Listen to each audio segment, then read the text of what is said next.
Good morning. Call to order the November 18th Board of Directors meeting. It is 9 o'clock. Welcome everybody for coming out on this really pretty day. And let's go ahead and stand for a moment of silence.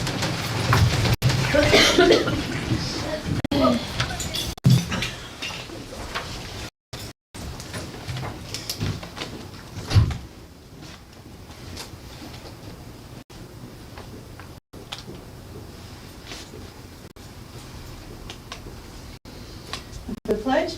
I pledge allegiance to the flag of the United States of America and to the republic for which it stands, one nation, under God, indivisible, with liberty and justice for all. Texas pledge. Honor the Texas flag. I pledge allegiance to thee, Texas, one state, under God, one indivisible.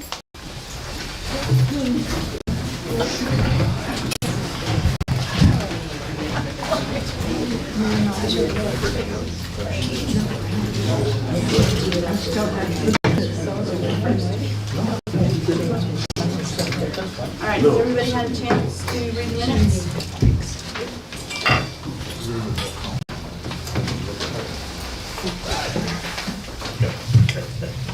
Make a motion to approve the minutes from October. I second it. All in favor? All right, motion approved.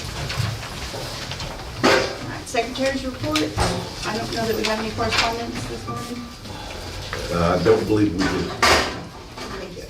Treasurer's report. All right, looks like we're up on the motel revenue, 38,000 or so from last year, 27,700.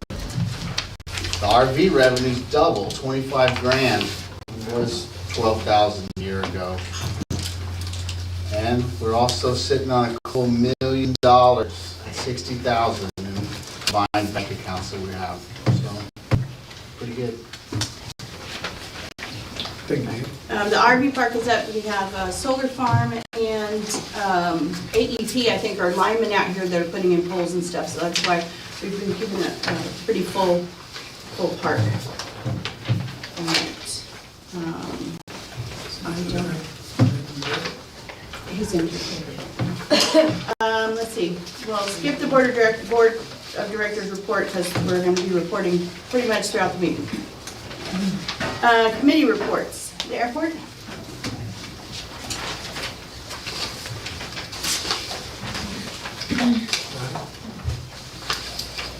I don't believe we have one. Okay. Golf. Sorry, architecture. Sorry, Francis. Since your last meeting, we've approved 5 permits, moved a complaint to the Board of Directors due to it being a rules and regulation violation, and dealt with many violations. We're working with people to resolve their violations in a timely manner. We're still looking for people to fill 2 vacancies. Please attend 4 of our meetings on Tuesdays at 5 here in the boardroom and apply to be on the committee. Thank you, Francis. And Richard, is your turn? No. Okay, that's it. All right, thank you. All right, golf report. I have that the golf committee assisted Katie Brown with the Church Alliance tournament, which raised money for commodities in Kinney County and acts of benevolence with seniors and needy families. And there were 32 players. And that's all they've reported. Preservation.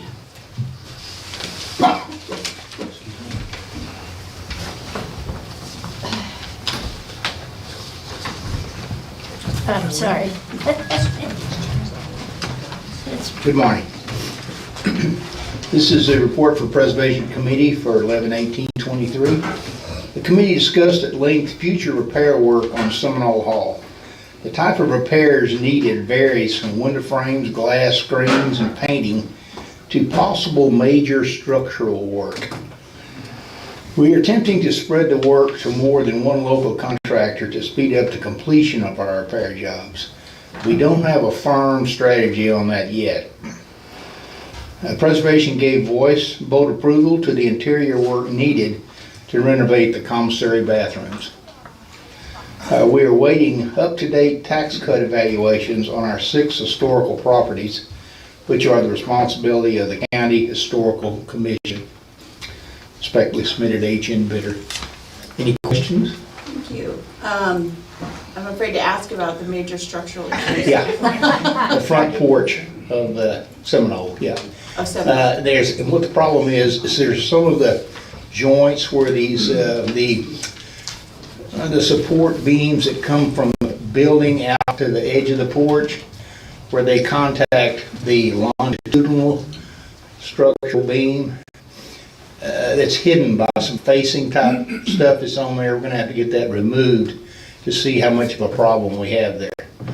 If it involves that long longitudinal gizmo, we're talking about some major bucks, and we're gonna have to possible have scaffolding and all kinds of stuff. So I'll forewarn you about that now. Thank you. We don't know the answer yet. Okay. I'll go look at it today when we get down here. Mr. Bitters, you guys spoke a little bit before the meeting started. Right. Would this be a good time to do a shout out or request for people who are have carpentry skills, building skills, to come in contact FCA and you in regards to trying to get create more of a group of people? Yes, it would. We've always had a major problem with dependable local contractors that do quality work on these historical buildings. When we do get work done on them, we like to not have to go right back to them again, which we seem to be doing in some respects here lately. And And the reason I'm bringing this up is we're live right now. We're being streamed. And so this would be a shout out to everybody out there who has those skills to come forward and let us know so that maybe we can do some business. yes, and then this would have to be somebody that has an actual business. I mean, we can't go just with as well-meaning as Joe Blow might be wanting to come in and help us. We need people who are skilled, dependable, and in some cases maybe bonded. I don't really know. I was going to say uninsured. And insured. So that cuts down the list considerably. And the other situation which we know about is that you try to get people to come in here from Del Rio or Uvalde or Eagle Pass, and it's just the travel time alone, it's going to shoot the price right through the roof for doing any work on our, unless it's done on a volunteer basis. And these folks that are not, that's why I like to find local people that have a little bit of a little skin in the game, maybe toward doing work on here on the fort and really doing work on our historical buildings. And that's the beauty we do have with MK right now, is he has a vested interest. He's overloaded himself just about in some respects, and that's one of the problems. But we're also looking at doing minor work, like the ones I just mentioned in here, like we got a ton of broken glass, cracked glass, broken glass, bad screens, bad frames, and that kind of stuff. We do have somebody else in mind for that type of work, because they're not really qualified to do this specialist major structural work. And they admit that, yeah. Yes, sir. Anyway, any other questions? Nope. Thank you, Etienne. Thank you. Recycling. Oh, I never have to say. Recycling. I can't wait to tell you such great news I have. I applied for the Texas Recycling Day grant, and $10,000.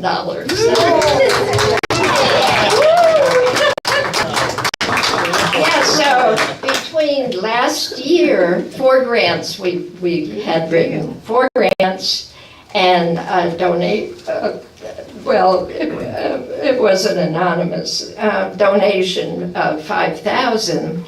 So between 4 grants, we have a total of $26,500, which was amazing. Yeah. So we bought the baler, and we have enough to buy a slab for the foundation of the building. So I don't have to have any money from the fort, which is yippee-doo.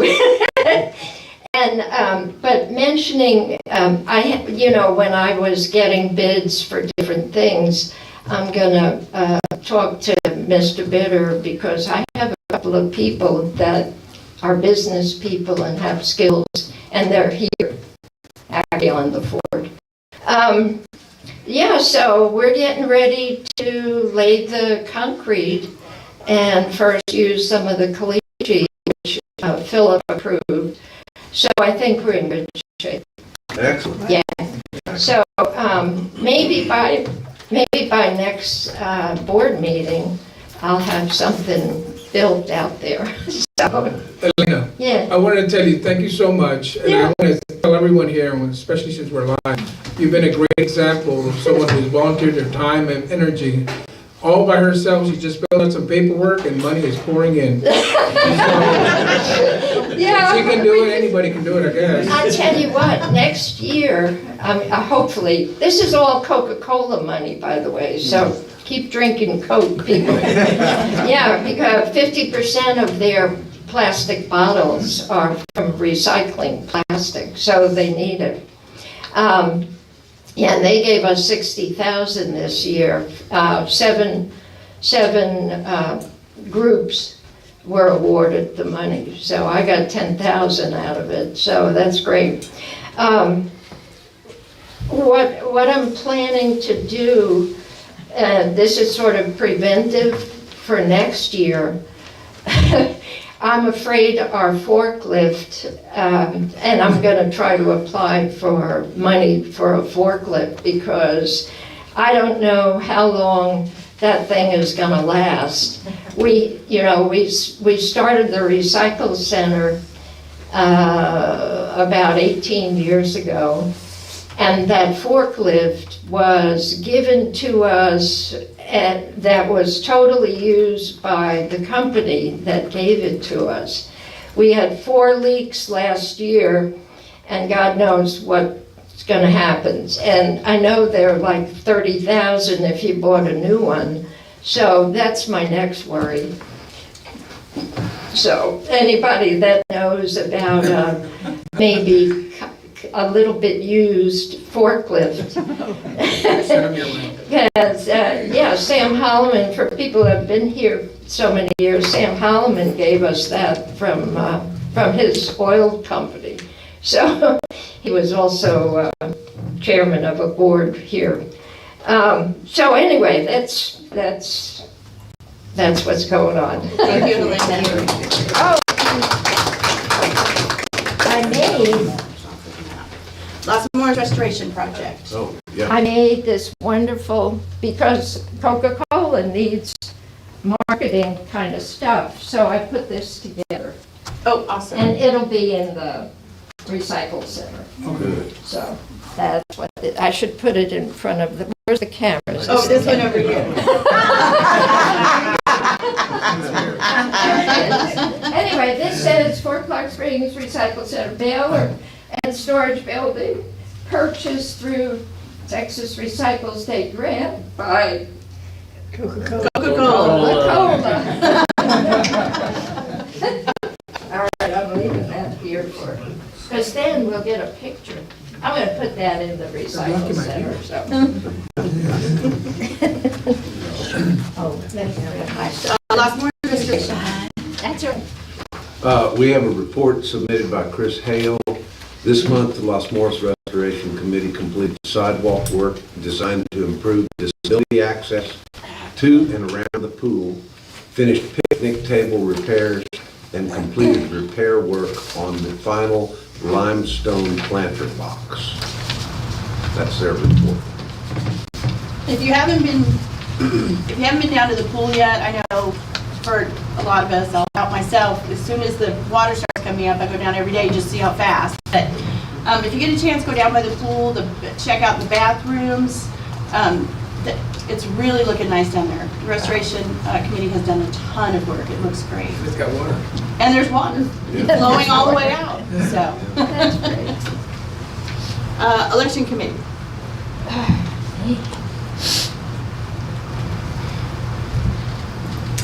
Good morning. We did put candidate data sheets out on October 27th at the admin building, the teen center gym, and the golf course. To my knowledge, unless I haven't been informed, we have not received any candidate data sheets back yet. To address that issue, though, we as the election committee are asking for suggestions from the board and our members, people who we can approach to maybe discuss, let them know what it's like to be on the board, trying to convince them maybe they should or shouldn't run.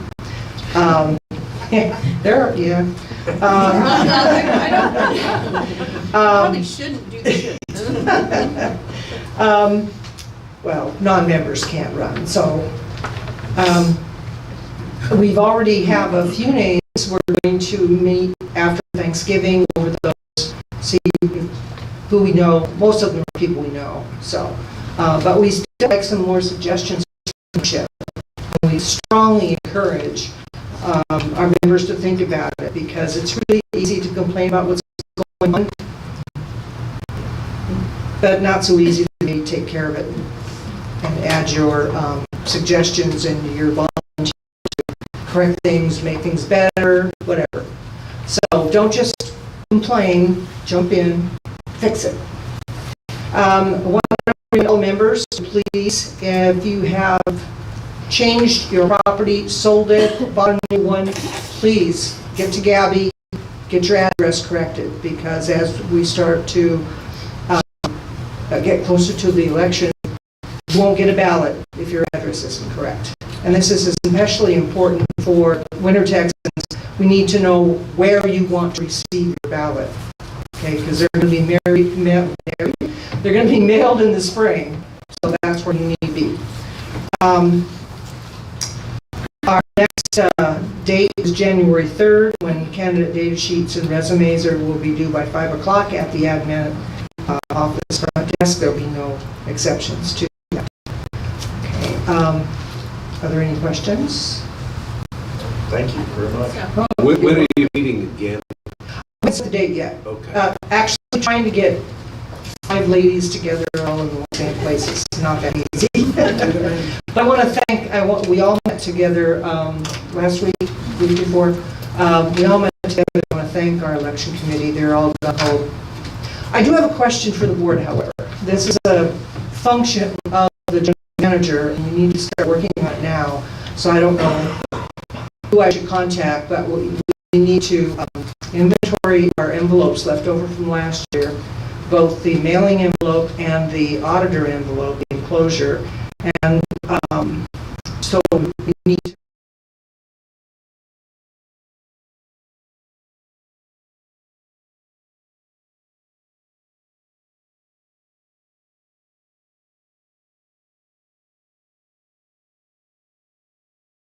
make contact with Cassie, since she's the point person at this time.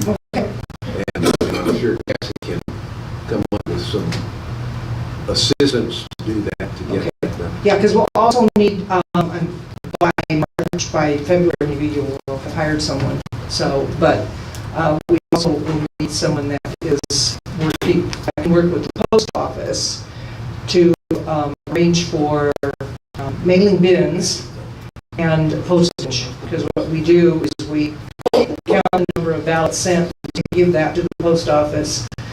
They determine what the postage is. We cut a check, get it over there the day before we have to mail them. And so everything's all set up, and all we have to do is to okay. All right, Kathy, I'll be in touch. All right, thank you. Thank you. The only other thing I would say, since I was told as secretary that I'm the monitor for that Yes, you are. process, if someone could let me know when you decide when your next meeting is, I'll be happy to be there and participate to the extent necessary. Yeah, you bet. And when we really need you is when we prepare and then mail. You have to be there to monitor the whole process. And what did you say is that time frame? Okay, that is on February 7th. We will fold ballots if they're not already folded, resumes and enclosures. We'll count them all, put them in 50 count packets, put them away. And then on the 9th is the day we actually stuff, seal, and mail all the envelopes. Okay. We generally start about 8:30 in the morning. We've been able to finish about 10:30, 11 o'clock, Okay. barring any problems. And I will let you know when the next meeting is. This is the first one we had a chance to get all together. So, yeah. Anything else? Thank you. Community council?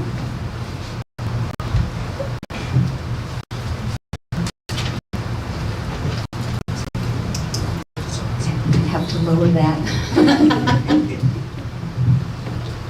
I don't have $10,000 worth of good news, but we do have a community council secretary. Yay! It's just not here. That's good news. Yes, you are. Please stand up. That's it.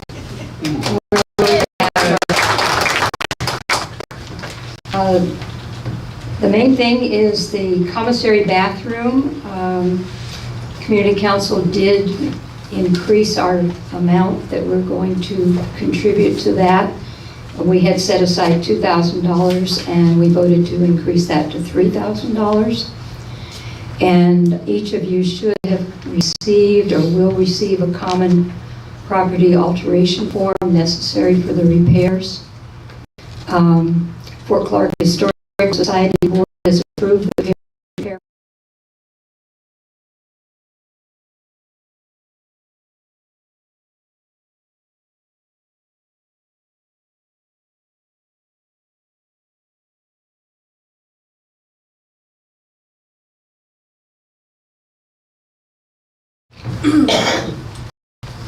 I think we can vote on that after your. Oh, certainly. Concerns, one of them.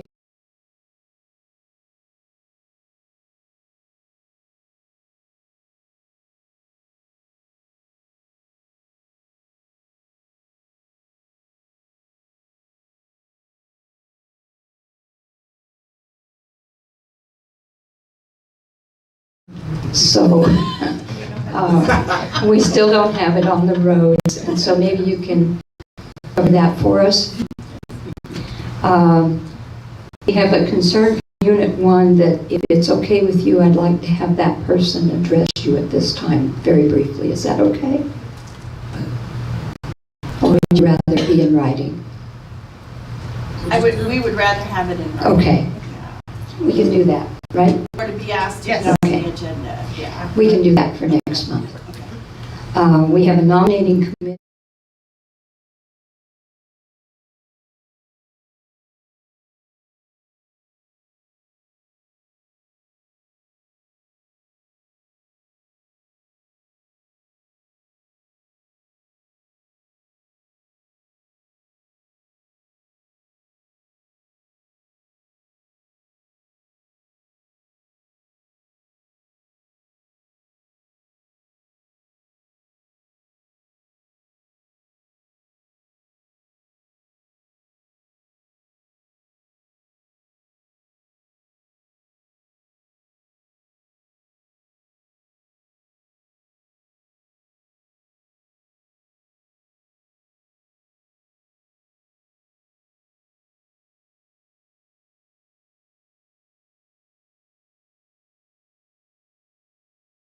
Town where we can participate.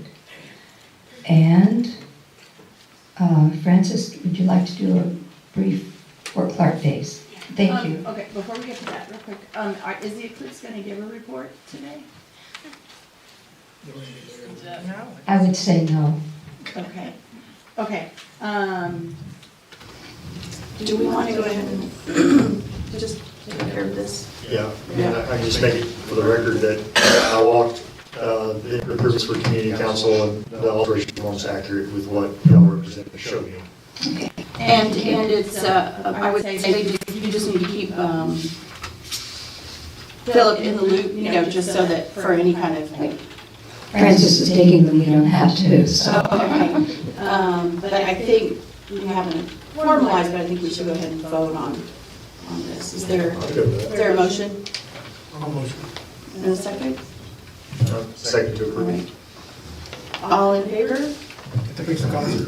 To fix the commissary, sorry. The toilets. The toilets, the whole commissary, right? Bathrooms. You're not gonna get us in preservation trouble.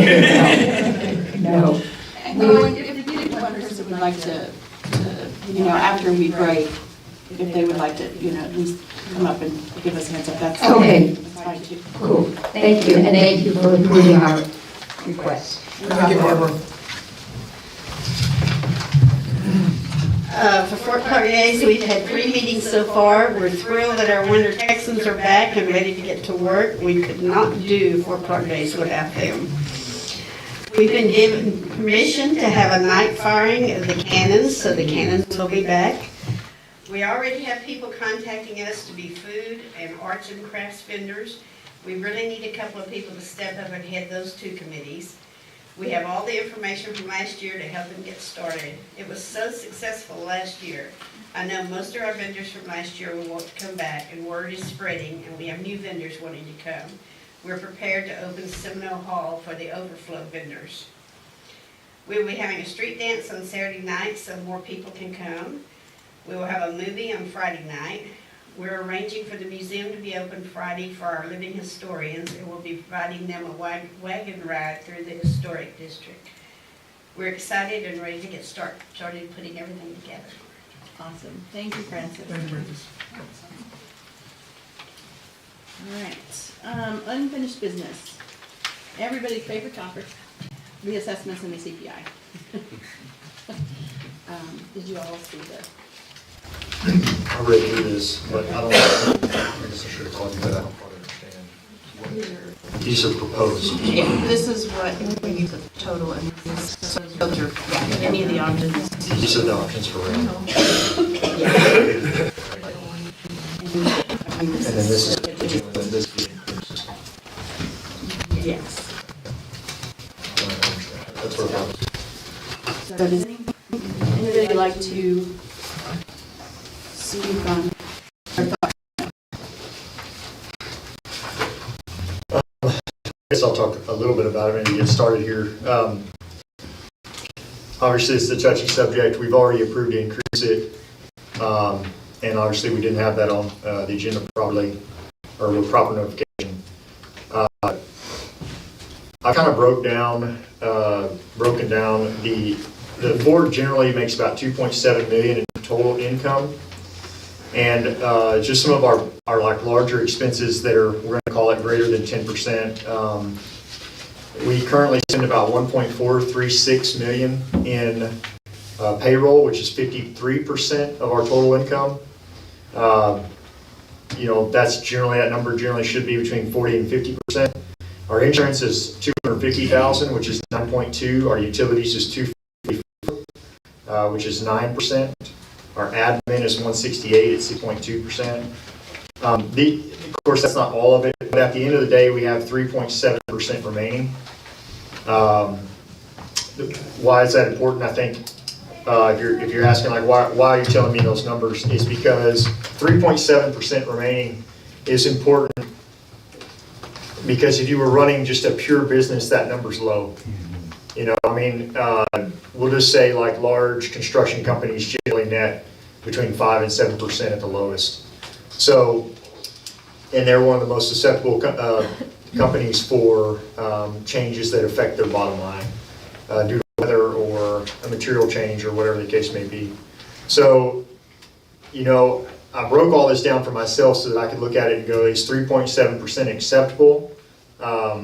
And I don't really think that it is. I think that number, we're a nonprofit. I think we all have to remember that. We're not supposed to have $3 million in the bank. We're a nonprofit. All the money we make is supposed to go into the fort. Now, it doesn't mean we shouldn't have reserves, but we're not supposed to be making money to start a casino, okay? So, you know, for me, I'd rather see that number somewhere in that 6 to 7% range, which would be, all these numbers, we would be net income of like 400,000 a year, somewhere in that ballpark. And then obviously over the course of consistency with that, then we could apply that back to making plans to say, let's put money into the golf course or the Dickman Hall, or whatever projects as a community we all come up with. That being said, due to the fact that a lot of these, in a lot of ways, we have tried to combat, like insurance. We had a long talk about insurance, trying to figure out how to get those costs lower. And I'm not sure they're going to get lower anytime soon. Our taxes is going up. We can't necessarily control that. We're going to try to combat some of that, but we can't necessarily control it. I would be a proponent of raising it to this rounding up, either the 1.55 or the 2.57. I think at the end of the day,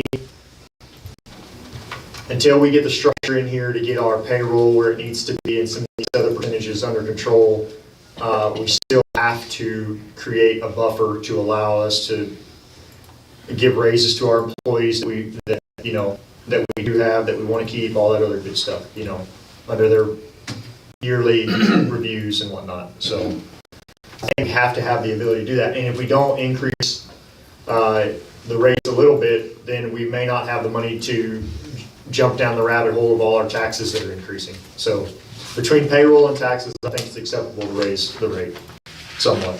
Maybe not the 2.84%, but the 2.57 or the 1.55. And I don't know if y'all notice on there, some of the different comes out about the same. It has to do with what goes in the refrigerator. So if you look at that column. Right, the 4 point, you're talking about the 5 and the 4? Yeah. Right. Which affects, maintenance. Hold on, Mr. Mayor. Hold on, Mr.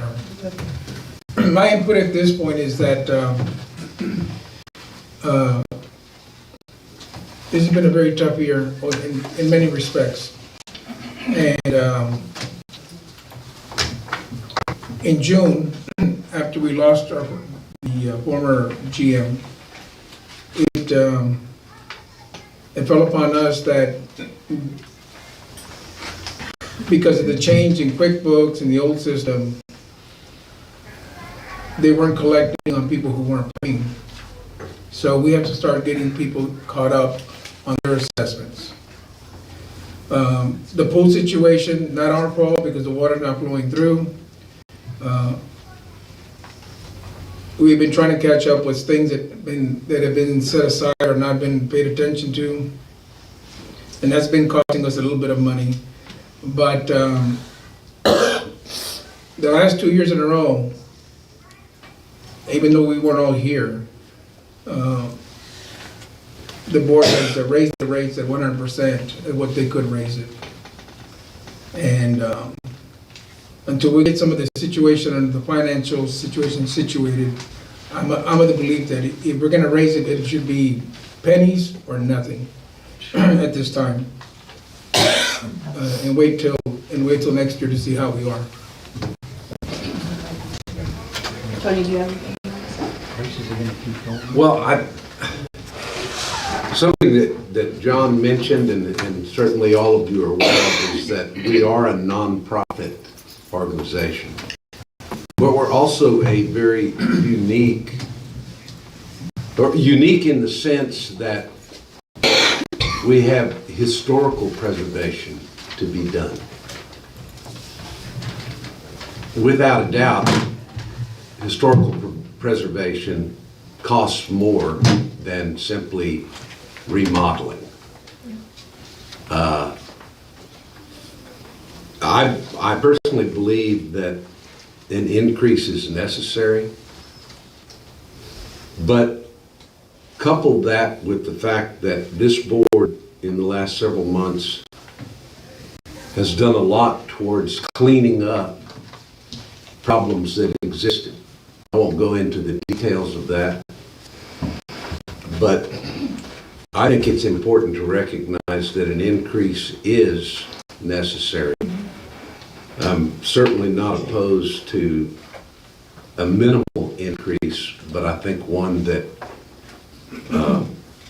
would better prepare the fort without a large impact on its members, would better prepare the fort to tackle those projects in the future that have been in serious need of attention for a long time.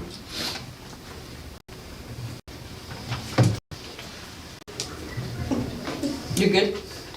I'm for all or nothing. And I didn't discuss about this, because I got this out to you guys late. All the major stuff comes out of the restricted fund. So when you're looking at, even though there's not much difference in the should be 2.9, and the 1.55, has to do with how we allocate for restricted. So if our biggest concerns, besides everyday maintenance, is some of the bigger projects, then you might want to look at what we put in the restricted versus what we're raising the regular assessment part. If that makes sense. You're suggesting a combination of that or a modification of that? Yes. You can see that under this restricted This is column. confusing. I Yeah. saw your email. So here's, I see that. Should be 52 and 53. yeah. Because it changes, you're changing this one and you're changing Which is the least one? The lowest one? This one? Are they both 99? they're both 99%. That's more. Also keep in mind, we're saving money right now because we don't have a GM, and we save money when we didn't have a GM, so that's money that's being set aside.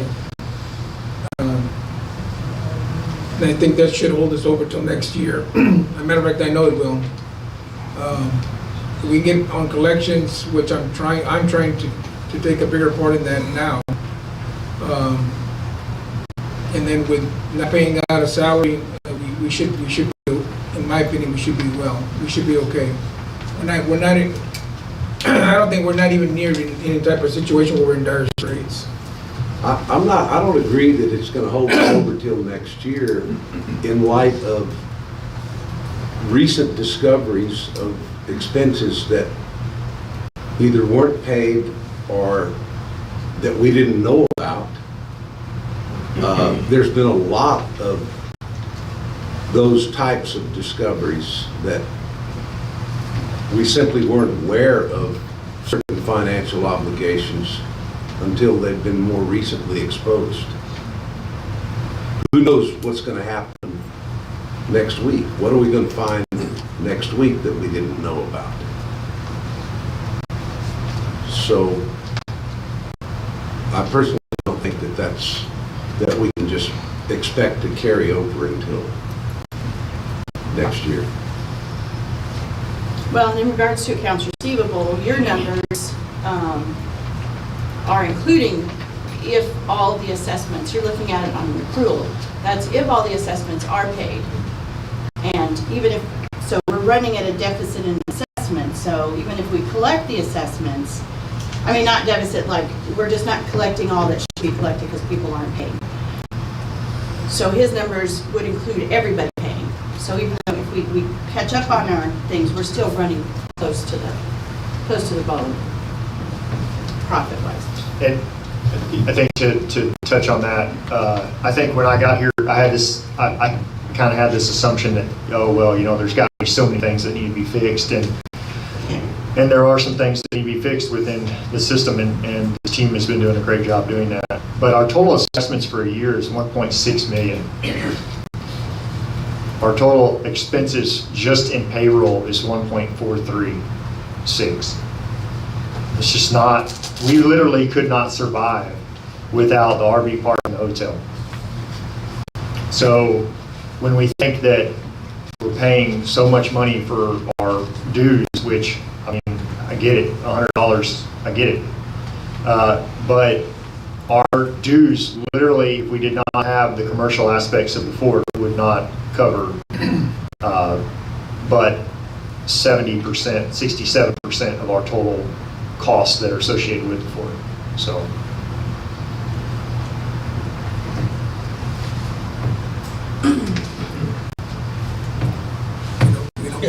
Yeah.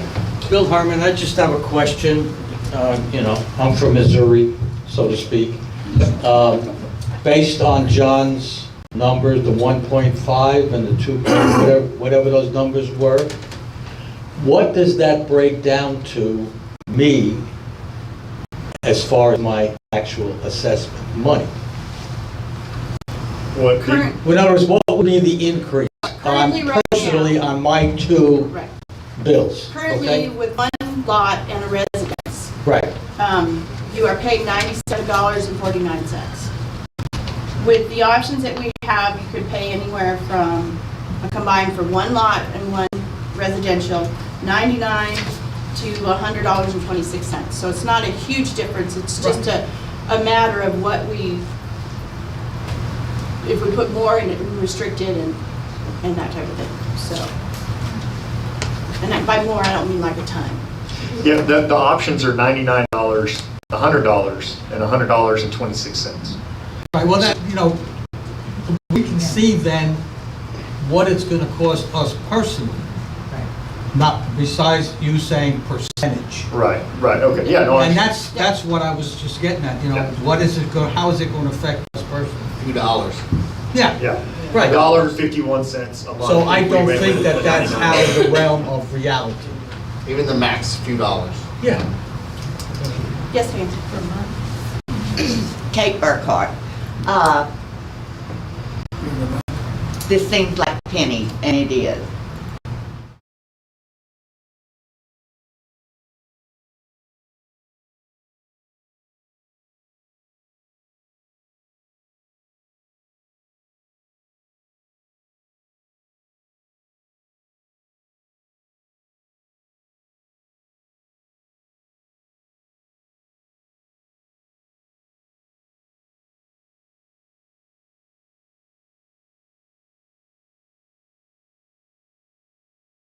No, but yes, again, this is penny, and we need a buffer. We need it badly because we never know when something's going to come up. But that's all I have to say about it. Again, I appreciate the pennies that you're trying to raise this. And if we can get an idea of what our common property taxes are We Oh, have uh, going to that. We talked about that at the last meeting. I believe the tax cost this year went up $13,000, but that's because our overall tax burden increased, but the tax amount decreased. Isn't that correct? Yes. And it went up somewhere around, I want to say $13,000. And just so everybody understands, because I thought an increase would mean that we could go buy Ferraris, right? Well, if we increase it by the full 2.84%, that's only like $44,000. So it's not that much money in the big scheme of things. When you say we have, I think it's 60 something employees, and we want to give them a 30-cent an hour raise, it's gone, right? All that 44 is gone. So in the big scheme of things, $44,000 is not that much money. And in reality, everyone's been to the store, chips are double, everything is, the prices aren't going down. Every cost of every material, of everything that the Ford has to do is going up in the world. The employees need more to buy food. So, gotta weigh that into there. And I do, I do agree. It is tough on everybody, which is looking at pennies, because we know it goes up for us. We also know it goes up for us. Everybody, the grocery store, our cost for the fuel and everything we do around the fort. So it's going up everywhere, and there's no good solution. But that's why we're spending time to decide how many pennies for everybody. So we can do two more. Sandy was first. Sandy was first, okay. Go ahead, Sandy. Sorry. Knee surgery is imminent. Couple things. You confused me when you were talking about the restricted fund. What did you mean? Increasing? Well, right now, we're at $4.36. Okay, well, this was voted on several years ago, that $4 of assessments would go into the restricted fund. There was no provision for raising them, no. There, in the declaration, it says that, here, let me read it. Assessments levied under this section for the restricted fund shall be an amount determined at the discretion of the board and shall not exceed 12% of the annual regular assessment. So, Okay, well, what should have been explained is when you raised it, read that aloud, I'm aware of it, I'm just bringing it up. okay. That actually the membership voted on the $4 thing a few years ago, so that's good. That was just a question to clarify. I've been paying attention. The newest information about the expected CPI increase and cost of living increase next year is it's expected to be flat, which means there may be very little or no. However, when you do CPI next year, it's a combination of the increase in rate over the last time that you did it. So if it does go up, next year will be the increase from this year and next year, or last year and next year, 2 years. So it may even be higher than it is this year. So it's a recommendation that you do it on a yearly basis. Because when I got on the board the first time, they hadn't even done the CPI in 7 years. At that time, we were in the recession. So it was a very small increase, 2-3% over that many years. But that caught us up, because it hadn't even been reviewed. So it's a combination of the difference over those 2 years. So if for some reason we have an increased rate of inflation, then you're going to have a higher assessment increase possibility next year because it'll be over a 2-year period. So I just wanted to make sure. I was concerned about the comment about we're not spending money because we're not paying a GM, but eventually I'm assuming we're going to start paying a GM again. Yes. And sooner rather than later, so I don't think we can depend on that money for anything else but a new GM. Okay, and then I have a question. Taxes are one of our biggest outlays. Are we actually current on all our sales and franchise taxes? Because there are huge penalties if we're not. Right, well, just speak to that last time. I don't know if No, Patrick that- did or not. all That of came that up in information okay, came all out that came up after in that between. meeting, so yes. And that'll be discussed farther down. Okay, thank you. I just, because you mentioned taxes and payroll, so I know there's always complications with payroll. The jack-in-the-box noise is constantly playing in our heads. All right, well, thank you. Real quick, let me just make come on up, Curtis. I know we talk about next year, what might happen next year, and there's a lot of ifs and buts, and God knows we all wish we all had a crystal ball to read what's gonna happen. But I can tell you exactly what happened last year, because I have a good memory when we raised the rates. Again, correct, it went full throttle. We also went full throttle, well, not full throttle, we gave a 5% increase to employees last year. I sat over here on that side and I said, let's do 2.5 this year and 2.5 next year. So we could have had some savings and we could have guaranteed probably a 2.5 increase this year. We're not sure where we are with that right now. So if there's an increase, it might go to that, it might not go to that. So just to bring back a little bit of a memory regarding where the money and what the decisions made last year, how it affected our budgets. Curtis Benham, and I apologize for the cliches. But one, it's easy to what if yourself into a rabbit hole, so I would encourage everybody not to do that. What if we'd done something last year? Well, we don't know. All right, some of this is unknowable. But I'm listening to you all, and I think you all know you need to raise it. because I keep hearing things like we're to the bone and we're gonna need the room. If you don't raise it, excuse me, I think we're also concerned about being penny wise and pound foolish. That's gonna try to be the last cliche I'm gonna use, is that while I appreciate your compassion for the raise and you're worried about what it's gonna do to people here, if the fort ends up having severe financial problems, you end up hurting the same people that you're trying to help now. So I would encourage you to go with the full percentage, the 2.8 or whatever it is, because that allows us to start building for the future.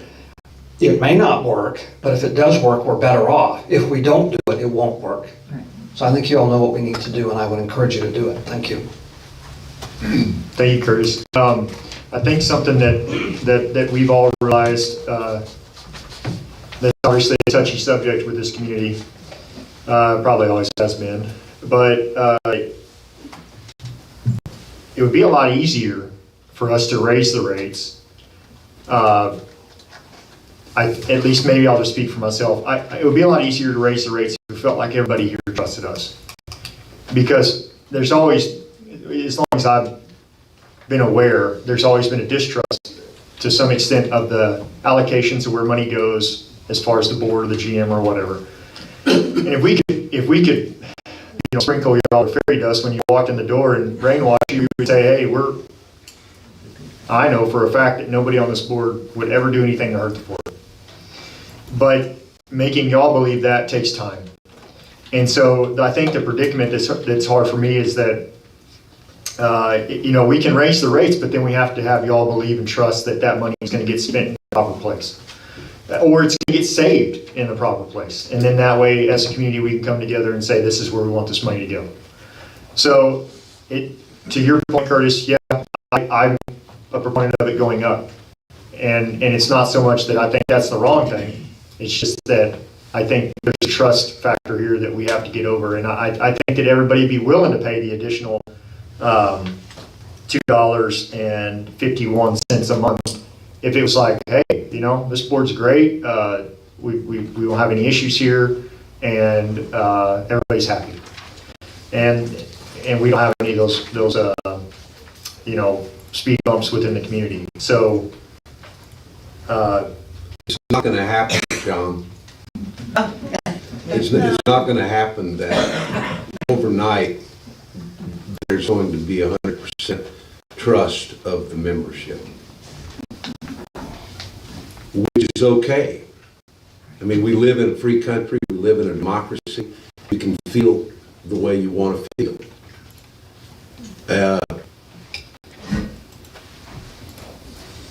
I like what Curtis has said, and that is, and I think it was a very important point that he brought out, that while we agonize over protecting members, and sincerely, I think I can sincerely say on behalf of every board member here that we are concerned about the impact that it would have on every single member here.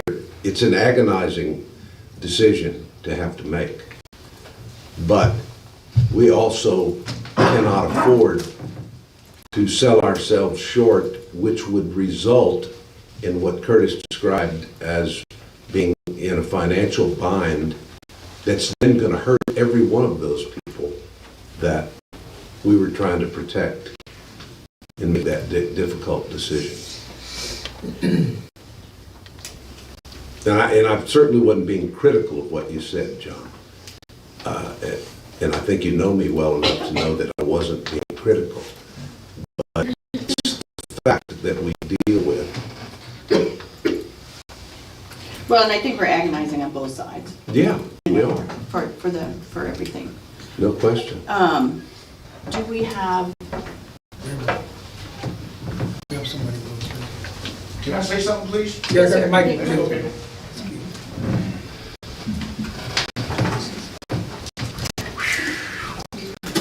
No. Hello. My name's Keith Seaver. I've been here for quite a few years. You're addressing finances and money. I guess this guy, anyways, if you all would take a chance, when you leave here, please, go down to the pool and just walk around the drainage ditch area, down by the pity pool. Okay, look down there towards the pool and you'll find a hole inside of that wall. That's been there for a number of years. And if nobody knows anything about water and things like that, it'll find its way down through there. So what you need to do is, okay. Mr. Seaver, we're just discussing the. Okay, finances, a lawsuit is coming because all that water is washed away down there. You got an empty cavity right there. You got the tree that was there, it was burnt down. They didn't backfill that properly, because you can reach your hand down inside there and feel that empty void right there. Okay, go a little bit further, somebody throwed a bunch of load of concrete inside that drainage ditch. That don't belong there. Now that's gonna cost a few $1,000s, because you gotta get heavy equipment in there to lift that stuff out. That's what they made the drainage ditch for. And you're gonna talk about more money, and this is just little nickel dimes here. You're talking about thousands of dollars, because that has to be addressed, because if you don't, you're gonna lose that pool. I appreciate that, and we are aware. But this one is specifically on the raise of the assessment. If you want to talk to us afterwards, that's. It's to be blowing smoke. I'm afraid to say. Because that pool being properly maintained now, we're losing it. It's already lost. You gotta get somebody that has a ground penetrating radar to walk through there and find out where all those cavities is. And then you gotta clear out the edge of that pool of all that garbage that was dumped around there and maintain that foundation. That hasn't been done in years. I'm just addressing, that's just one major factor. That's a financial loss right there of thousands of dollars. So you need to address that right now and get that hole fixed and get somebody in there that knows what they're doing. What you're saying is we should max out the assessments and fix the pool? Well, hey, what else you gonna do? Okay, you lose the pool, you ain't gonna have nothing. Right. Desert. A desert. There goes everything. That's it. So you can take the ball. I'll leave it right there. It's in you guys' hands now. That's just the start of everything. All right, Keith. Thanks for coming, bud. Hope to see you in more meetings. Oh, this is the start. Proceed on, gentlemen, ladies.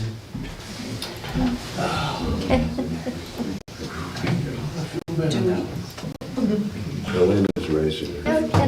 Can I say something? Okay, yes. Yeah, And then we'll have to. yeah, I think most of us agree that all of whatever we buy is gone up. So instead of all this chatter, I'd really like to hear a motion to say, let's say we're gonna raise the rate to $100. I don't know about 26 cents, but to me, it's a nice round number, and just make the motion. Yeah, I'm not a fan of the 26. Let's do it. And, part of this, what we do here is to make sure we have discussed, this is our business meeting. And it's also a chance for you all to know that we're not just making it up on the fly, that it's been thought about to help create that trust. So I know it prolongs the meeting, but I think it's important for the transparency to know that it's been discussed, and there's more coffee back there. Oh, good. Keep you awake. Yes, One more thing, please. And I'm not against the raise in the assessment with the pennies that you have discussed. But has there been any input about increasing the income that's coming into the board, different things that can be done to increase the income? Yes, that's a conversation we have constantly. Charge more than motel? And there are things that we are working forward toward to increase our capacity not capacity, but the actual occupancy at the motel, the RV park, and that type of And thing. it takes money to make money. Yes, it So does. if we just sit around and not take care of Yeah. things, it's gonna be a lot harder to jam up the motel prices, charge more for the golf course, or whatever other amenities we want to charge. So, does anybody, Motion. all right. All right, I'll make a motion to increase the assessments by 2.57%, which gets to a rounded number of $100 a month. I second it. All right, all in favor? Opposed?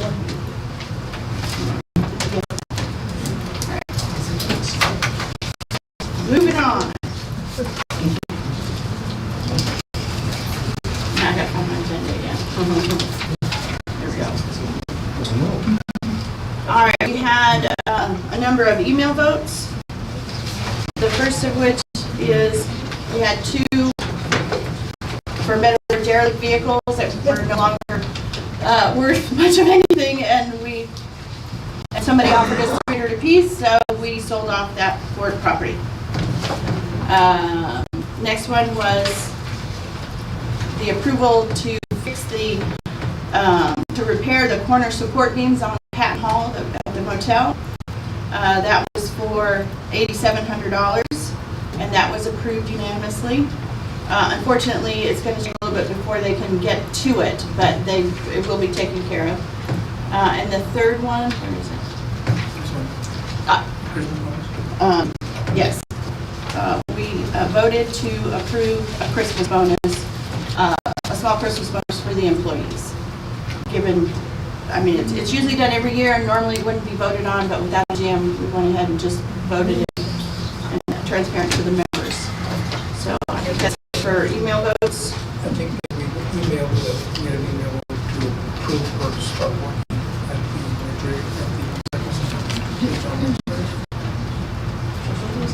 Didn't we vote on it? for her to I think start. we had a conversation, do we have a vote? I'm sorry, about the slab for the recycle center. But now we don't need it. We don't need it. Okay, but it was the vote to allow you to start. Oh, is that what? That's what I understood, just for her to start. To get the ball rolling. Okay, sorry, there was a lot of emails this time. All right, discussion action items. There's a lot of things here, mainly in where we are today. We thought we would go ahead and do a lot of updates so that people know where we are, where we stand, and what we're doing to move forward. So the first was general FCS update, and actually that's going to encompass pretty much of this, so I'm going to turn it over to Tony to start with. So on the agenda, it says general personnel issues. I asked that item be put on the agenda, and as I began to formulate what I felt like should be discussed or said at a meeting, it didn't take me long to realize that when I asked that item be put on the agenda, that it was in reaction to things that were being said, and that led me down what might be considered a rabbit trail. Started thinking about all kinds of things that led me to wanting to have this item on the agenda. But the bottom line is this. We no longer have a GM, and the reason we don't have a GM is because of action taken by the board.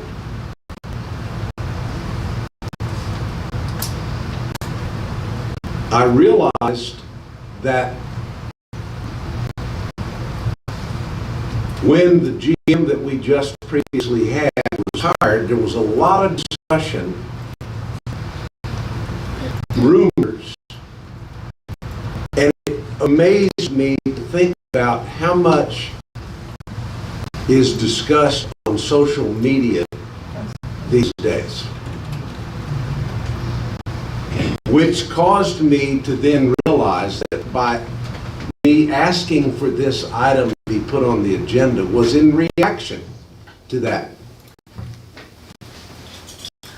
I've been on this board since June of this year, and I've come to find that every member of this board genuinely thinks about the decisions that they're going to make. 99.9% of the time, those decisions that are made are not reactionary decisions. They are well thought out, discussed decisions.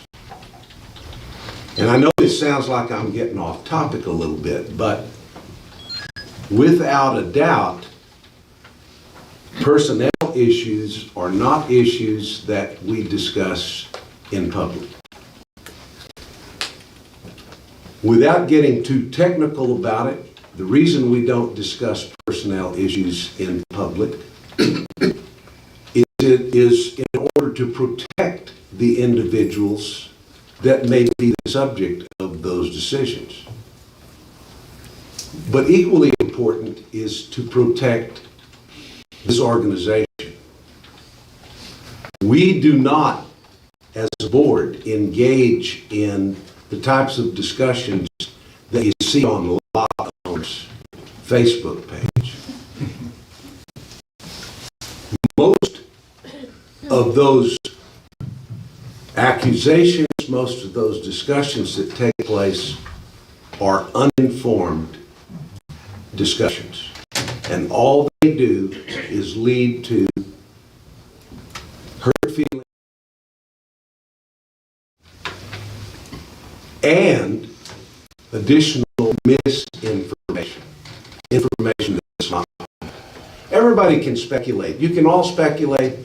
You can all have your opinion about what's being said. But the bottom line is, this board cannot and will not discuss personnel issues. I heard a statement made about how some of the comments that have to do with wanting to know about certain personnel issues were made in the interest of transparency. Well, the fact of the matter is, when someone overuses that word and says this is about being transparent, the truth of it is they're just being nosy. Not always. Yeah, not always. Certainly not always. See, it's what you see sitting here on this board here. But to go beyond that, just to share or to satisfy someone's curiosity, flies right in the face of the issues surrounding the discussion of personnel issues. It's not going to happen. I envision that the only time that it could happen is if, in fact, the individual or individuals that would be the subject of that discussion would ask that those particular issues be made public. If that happens, then I'm fine with that. But until that happens, I think it's important to note that for the protection of those individuals, as well as the protection of this organization, that personnel issues will not be discussed publicly. It wouldn't be ethical. Excuse me? It wouldn't be ethical. That's right. And it's Absolutely against- correct. And it's against state and federal law. Yeah. Plus you can get your ass sued. I could have So we get it, yeah. I could have gotten more technical about it, but I chose not to delve into that. Yes. Yeah, and I respect that. In any business or any organization, personnel discussions are left in private. Your executive sessions, et cetera, and this is the most transparent board we have had since I have been here, and I appreciate it. Thank you very much for saying that. That's important to us. It's true. That's all I have, Madam President. Let's see, I wanted to see if the board has any trouble with moving an item up to the top for someone that doesn't have the time to wait. If that's, for the recruiting and headhunting. No objection. Okay. for the topic of the general manager, of course, we are immediately going to find us another one as fast as we possibly can. And we've had a volunteer who has extensive experience volunteer to headhunt and recruit for us. And I'd like for her to come up and just summarize what she'll do for us and what she won't do for us, and her credentials.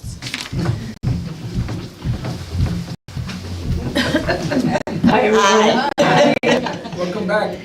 My name is Brittany Wiley. My credentials, I have a master's degree in technical communications. I worked for a government contracting company for quite a few years. I did proposal writing, technical editing, was marketing director, and I also did recruiting.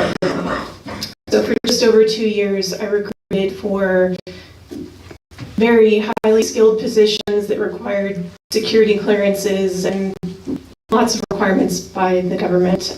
And I used a lot of different tool sets to do that. So I have offered to volunteer my services to the board. In an organization that doesn't currently have a recruiter, whenever a position is open, that usually falls on the HR person, and they have a lot of stuff to do every day. So generally, they will post the positions online, maybe advertise them in the newspapers, and then wait for people to apply. So the people that apply are just happen to be looking for a job at that time, or maybe a friend mentions, hey, there's this job opening you might be great at. And so that's how you receive your applications. And so what a recruiter can help with is going out and looking on these job sites where people have posted their resumes online and cold calling those people and saying, hey, there's this opportunity that it looks like matches your resume. Would you be interested in it? And so that's what I would be doing, would just be basically going out to find more people, more candidates to funnel into the application process. I would not be involved in any sort of decision-making or interviewing or anything like that. I would just be, if you will, advertising in a different way to try to get more applicants. Do you guys have any questions for me? When can you start? And you would be working closely with Cassie. Yes. And following everything to her, along with what we would be doing through the newspapers and the Yes. sites also. And other things that I can help with my technical editing background are to help draft job descriptions for the board to review and approve.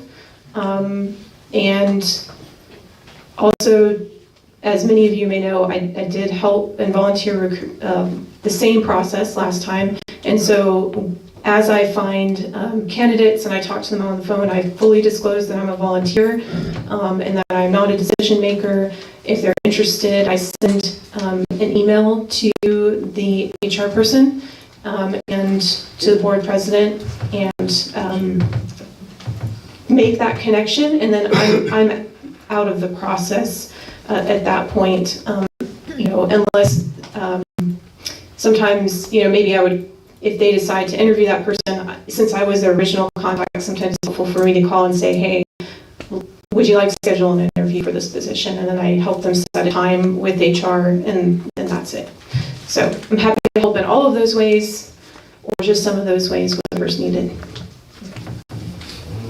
Thank you. I appreciate it. I would love to see job descriptions because there's been so much movement and change within the fort, at the admin. I don't know who's doing what. We all would love that. Yeah. Okay. And it's on the list.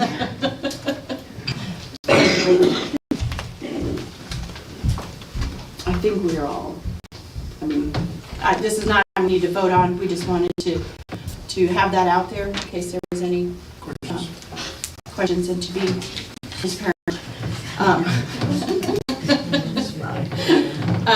So then let's go ahead and move down to Board of Directors. Just you. And you want to talk just about our role? Yes. Okay, we're just trying to limit confusion here. So on the Board of Directors, it's about our role. And we've all spent a lot of time reading the documents. We're certainly not expert perfectionist at it, but we constantly refer to them and try to make sure that we're doing things right.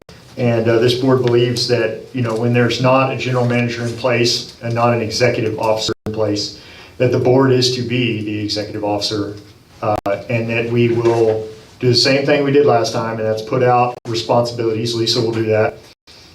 Put out the responsibilities to the applicable people, the appropriate people, to spread that out and to make sure that everybody knows their role, who to report to.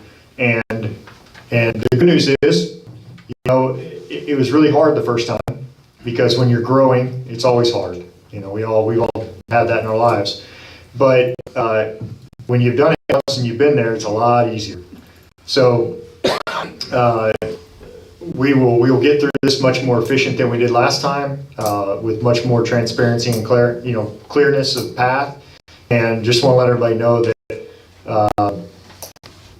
we feel as a board that we are the executive officer. So there's going to be the rumors of, the board's running the fort. If anybody has something to say about that, please read it to us and tell us how it's any different. We are the executive officer. Simple. It's not complicated.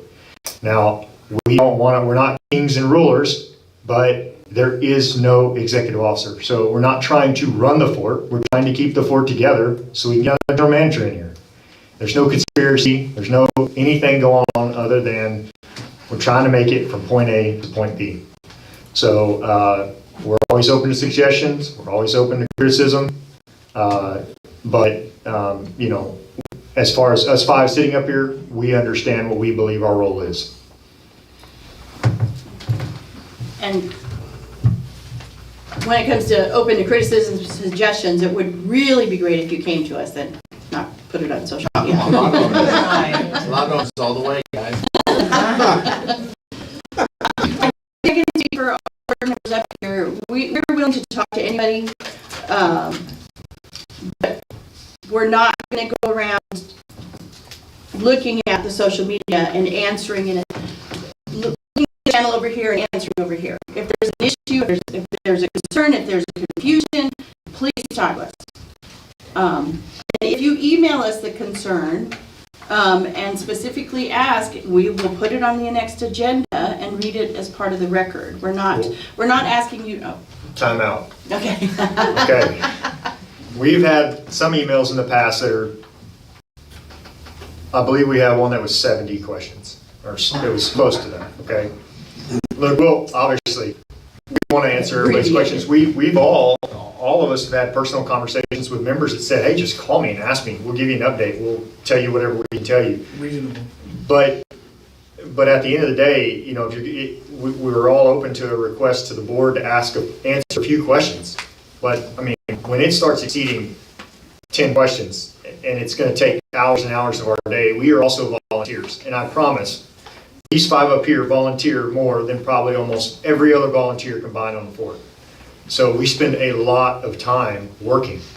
And it's not fair to send us 10, 15, 20 questions and expect us to answer them. It's not right. So we're already spending, this is more than a part-time job, okay?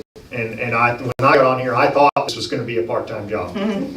And boy, was I wrong. So, just keep in mind that if you do send us a bunch of questions we can't answer all, it's not because we want to or because we're neglecting you or don't care. It's much more complicated than that. I did not take the GM decision.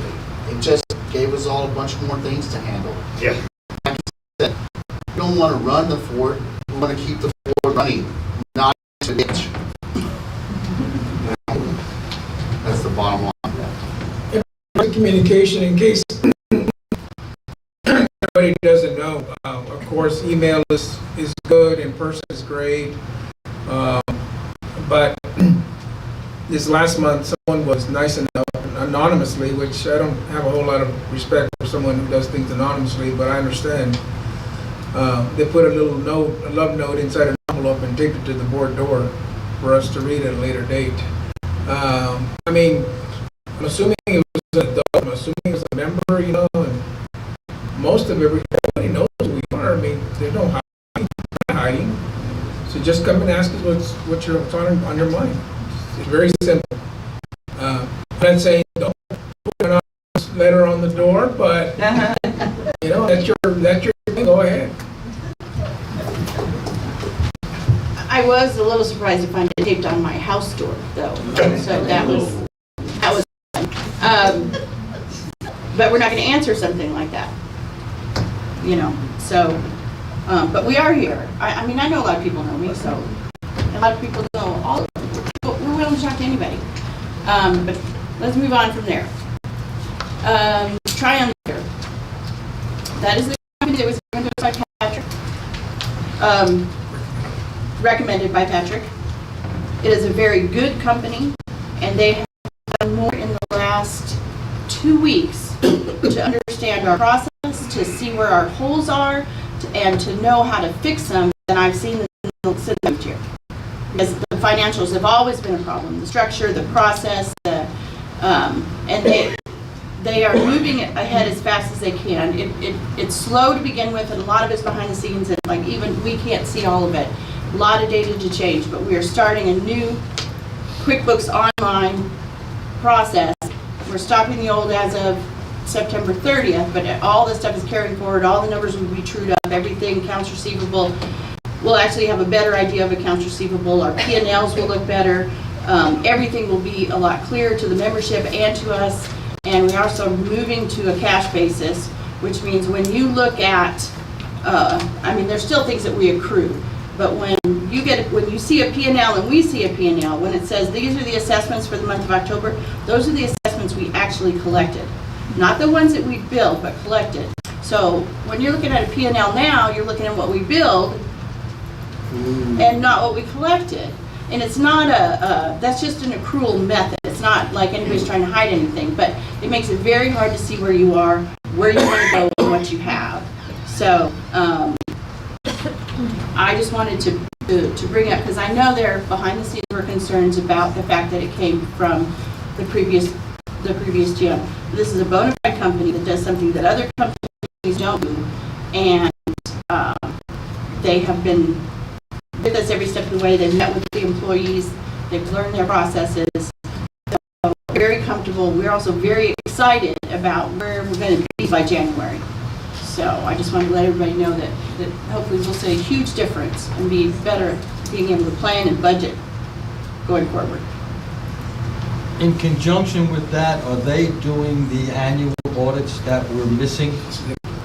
No, sir, that's separate. That's a completely different accounting firm, because they don't do audits. But are we getting? Yeah, that's part of the financial status. Sure. Oh, you're gonna. Okay. Yes, ma'am. Is this company short-term? I mean, just to get us in line, and so they're not going to be a continuing expense for the board? No, hopefully not. They shouldn't be.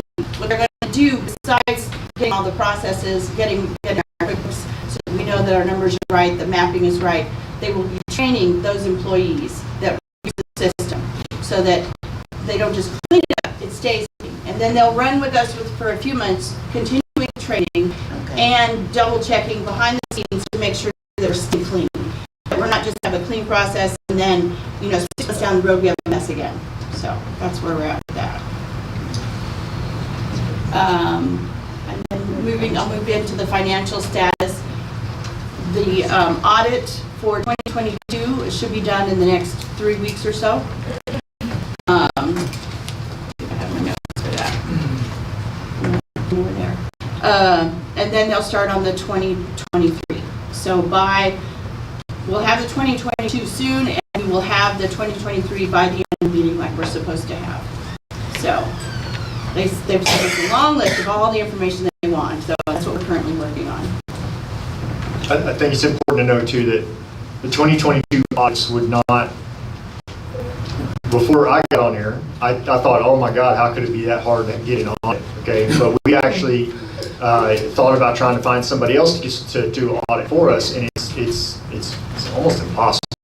Okay, I don't quite understand it. Maybe you could explain it better, but for whatever reason, our accounting and the type, the organization, how we all run it, it's so overwhelming to most CPAs that they won't even touch it, which is why it costs currently about $30,000. So I think it's important to understand that this board is the only, Lisa and accounting is the only reason that the 2022 audit is going to get done this year, because when Mr. Peterson left, there was no movement on the audit whatsoever. It would have never gotten done. And it is only because of them slaving over this, trying to figure out with the accountant, our accounting ladies and Lisa, and getting it to this firm that's going to get done, obviously way past the March deadline, but within this calendar year, and that the other one will be on time or before. So, I've seen that reference somewhere. Somebody sent me a screenshot or something about that online, or something, about the audits, trying to hide something. I'm just trying to find it. I don't even know how to. Y'all don't understand. This was never going to get done. If she had done what she did, this would never have gotten done. So, there's been a lot of hard work to get it to where it is today. And at me as a member, I'm very appreciative of that, because y'all should have an audit. And when Triumvir gets done, it won't be as scary for a CPA to look at our books and go, hey, we're going to get, on time, but 2 weeks, we'll get this done, we'll get it knocked out, you'll have it in your inbox. And it'll be a lot cheaper. And it'll be a lot cheaper, it won't be $30,000. And so this will pay for itself over the course of a few years. And this is something that's needed to be done for 10 to 15 years. This is needed to be, get straightened out. So just so that everybody understands that, because, we hold the documents in the highest regard, and the audits need to be done in March, and that'll be the goal from here on out. Annually? Annually, Yes. in March, yeah. Okay, I think you answered my question. No, go ahead and Okay. Feasibly, it does not have to be this complicated if it had been done correctly in previous years. That's right. we have I mean, decades just of because it we're an just slowly. HOA does not make it that complicated, correct? No, well, actually, a lot of auditors don't touch HOAs. It's like there's auditors, then there's HOA auditors, and then there's HOA auditors that will do us. It gets smaller as we go. Because we do have businesses, motels, RVs, all of that kind of stuff really makes us more comfortable. I understand. But it will be easier. This will, Yes. once we get the back audit done, this will simplify future audits. Is that what you're And what telling me? Triumvir is doing Okay, for us, right. yes. Yes, up at Huey, Unit 21. So I think that some of the confusion comes from a couple of different statements that have been made. One, in March, Mr. Peterson said that we had an audit company. So who is our audit company now that we're having? That's people we heard.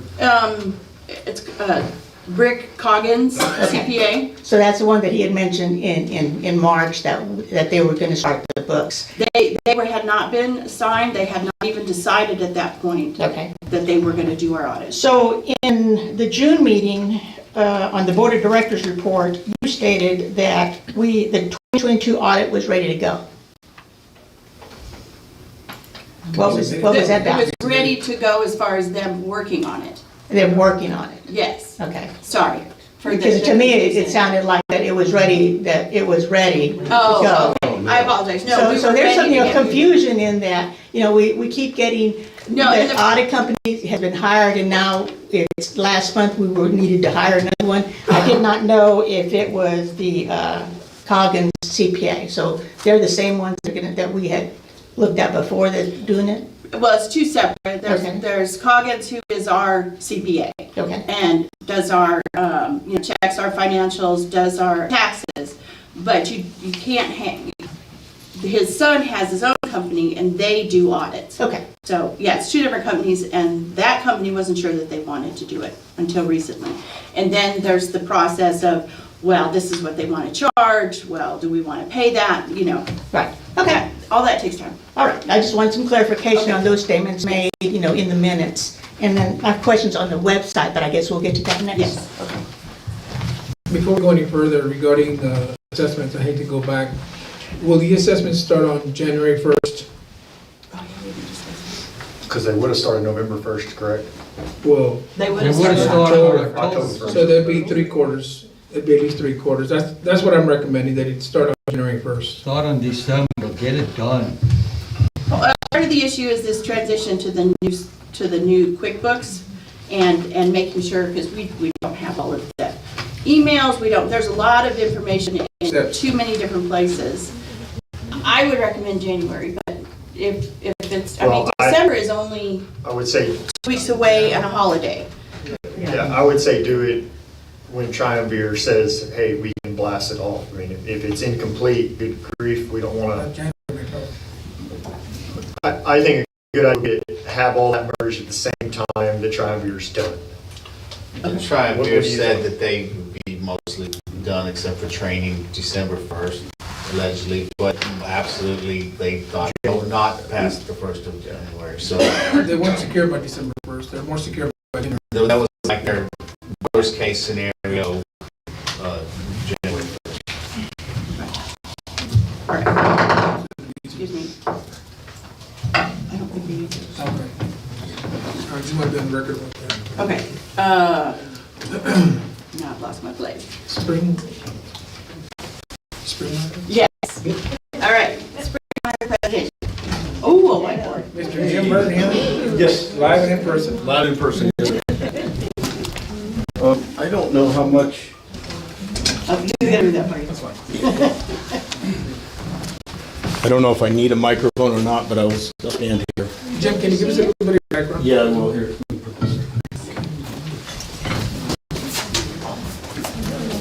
And this is the condensed version, I promise. Yes, absolutely. This is a condensed, Madam President, Reader's Digest. Vice President Guzman, and members of the board, thank you for having me. I appreciate the invitation. The purpose of the next few minutes is, my name's Jim Burton. I'll give you a little background. Engineer, hydrogeologist, hydrologist. I've got 30 years in the business, but my primary expertise has been the design, implementation, and development of groundwater monitoring networks. I've been working here in Kinney County since 2013 with the Kinney County Groundwater Conservation District. And the purpose today is to come before the board. The district would like to place I can try to slow down here a little bit. The district would like to place a pressure transducer inside the natural spring basin itself. And so not in the creek, not in the recreational pool, but in the natural spring basin itself where water is coming up out of the ground. And Madam President, you mentioned earlier that at some point this last year, there was no water in the basin, and we go and when we stay out here with, out in the condos here, and when we drive by every day to the groundwater office, I know that we're here. I drive by and I look at the spring and we watch it come up. The purpose of this transducer is to be in the natural spring basin itself, and we want to monitor, we'll monitor once an hour, this little data unit. We'll take a measurement and we'll watch it go up and go down. There are wells in and around the spring. Mud has wells. The city of Brackett has 2 wells. The city yard and then the well up by the school. We know that even when the spring goes dry, even when the creek is dry, there is oftentimes still water in the natural spring pool basin itself that goes up and down. That water is there because of the aquifer pressure that's underneath deep Edwards water. What we want to do is monitor the aquifer pressure. Because of the wells that are in the area, we know that water is only 15 or 20 feet below the ground.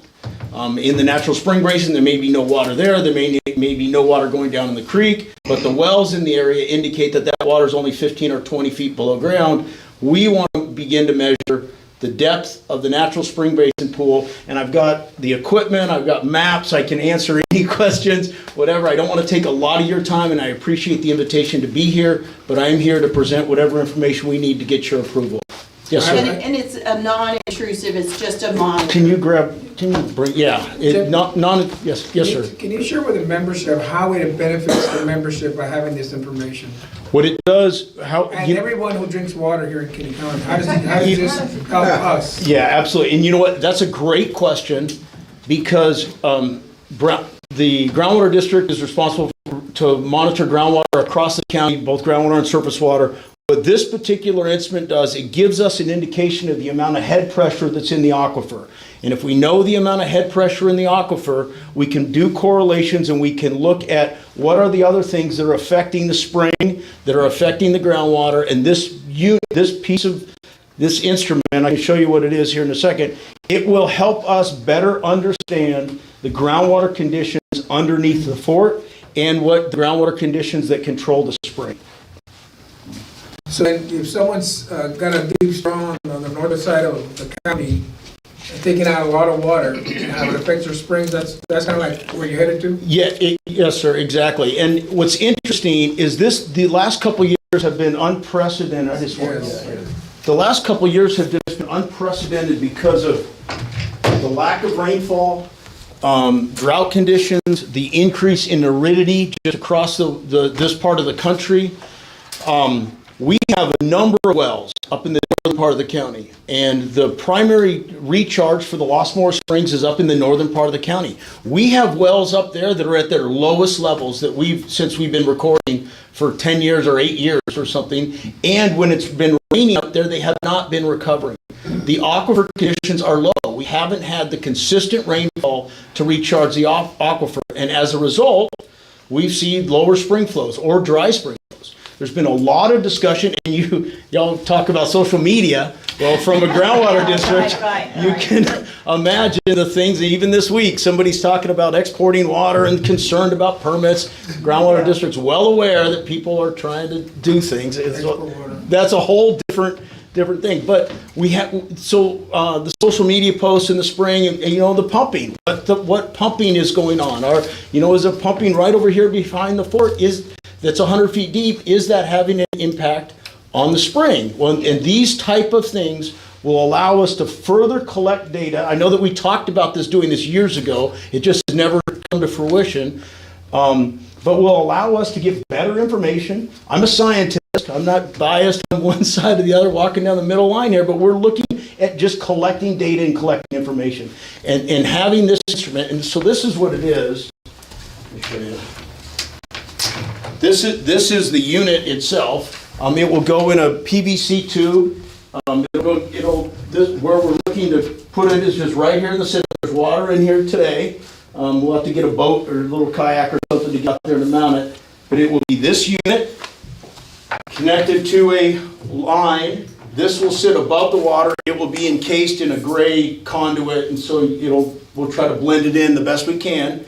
This unit will transmit the data, the information from underwater. It'll transmit to a cloud platform that is managed by the groundwater district and provide information to us. Now we can set it up at whatever frequency we want. If I wanted to collect readings every minute, we can collect readings once a day. We found that collecting readings about once an hour, transmitting it once a day is about, that's a reasonable frequency of transmission and data collection.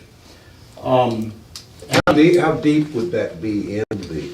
Well, so we're not looking to do any type of disturbance in the natural spring basin at all. So essentially this would, Carlos, could you hand me the well screen that things.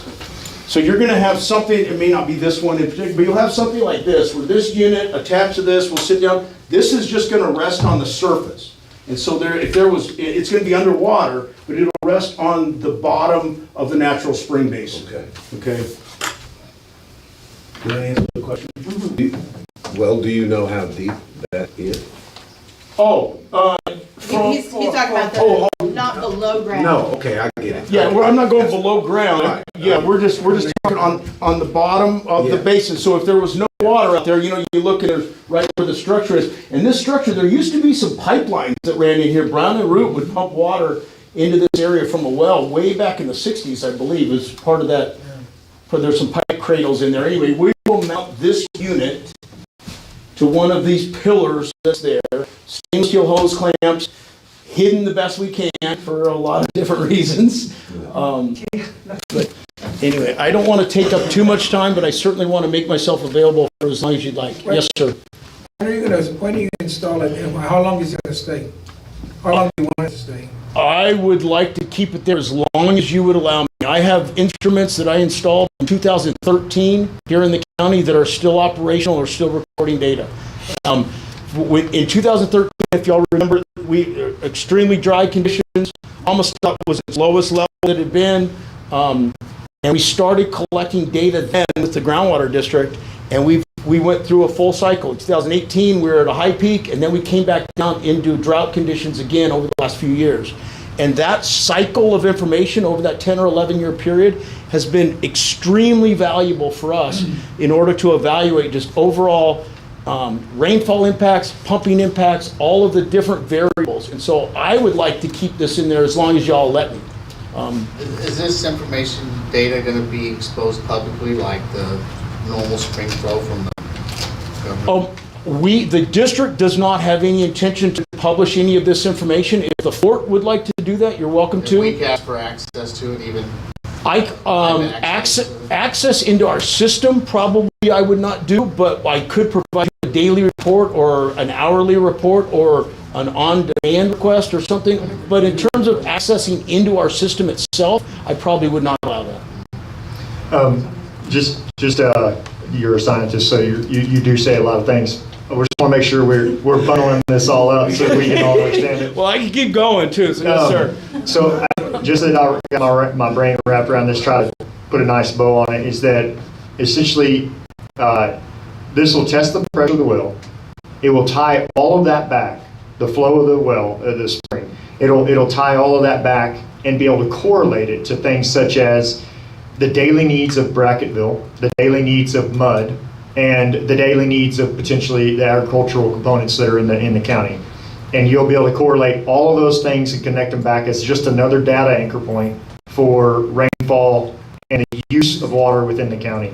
And I think that's what you said. I'm just trying to summarize it so that everybody understands, because Memo did ask a great question. What does this do for us? Right. Well, maybe a way to put it is a black swan. It's like, if we just knew one more piece of information, how would that change our view on how something works? And in theory, this could be considered a black swan, because it may be just that one more piece of data that allows us to correlate and tie everything back to the use of water within the county, so that we can say, hey, we do know what's going on, or we still don't know a damn thing, whatever it is. A couple things on that. What you just described is what we are trying to do with all of the data points we're collecting within the county. And so I want to be careful being recorded, and in that this one instrument, this one data point isn't by itself going to be able to accomplish all those objectives. Right. I'm just saying. Yeah. I'm just saying. That's what that's the goal. Absolutely. Yeah. That's the goal. That's what we're trying to do. And the spring itself, and it's not in a well. I'd want to be careful here. But it's just in the natural spring basin itself. That water going up and down is a variable we don't have.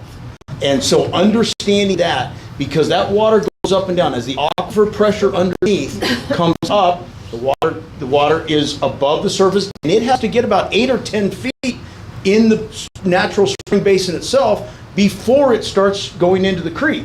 So the creek can be zero for a long period of time, and that pressure is still going up and down. That's the data point that we're trying to get. We're trying to watch that level, how it goes up and down.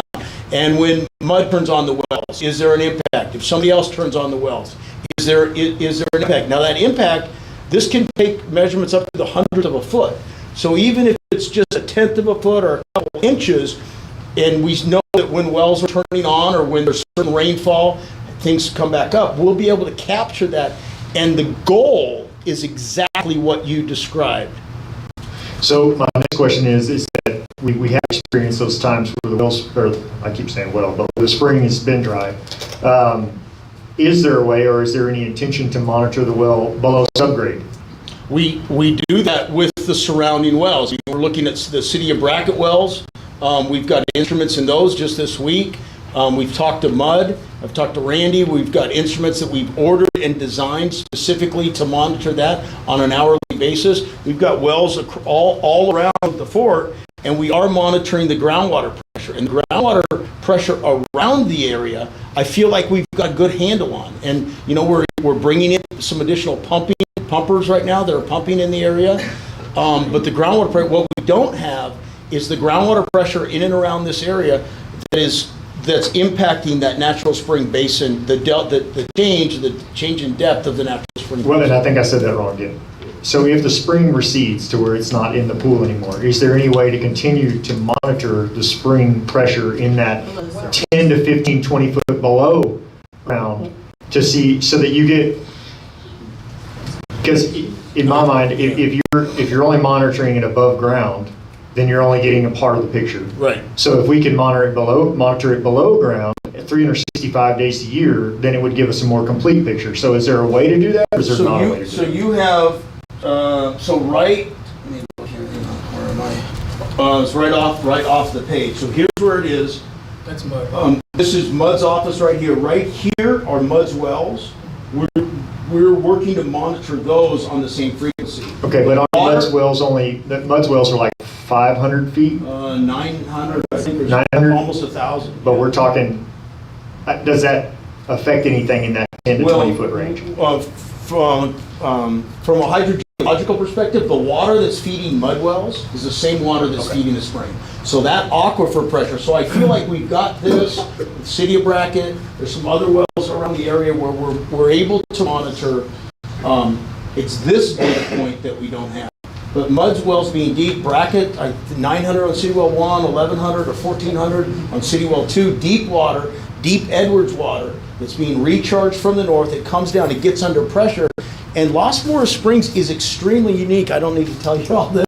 But from a geologic perspective, how this comes together, the water pushes up from beneath, and we've got the surrounding wells, we get this, and if there's other opportunities to do more monitoring, we'd love to do it. Working for the groundwater monitoring, your groundwater district monitoring network, this is what we do. But this is the data point that we're looking for today. Mr. Burton. Yes, sir. Two things. Number one, if there's going to be any other changes, please come to us or whatever board you let us know what's going on. Number one. Sure. Number two, and I'm basing this on my almost 20 years here in Brackett. I've lived here since 2004.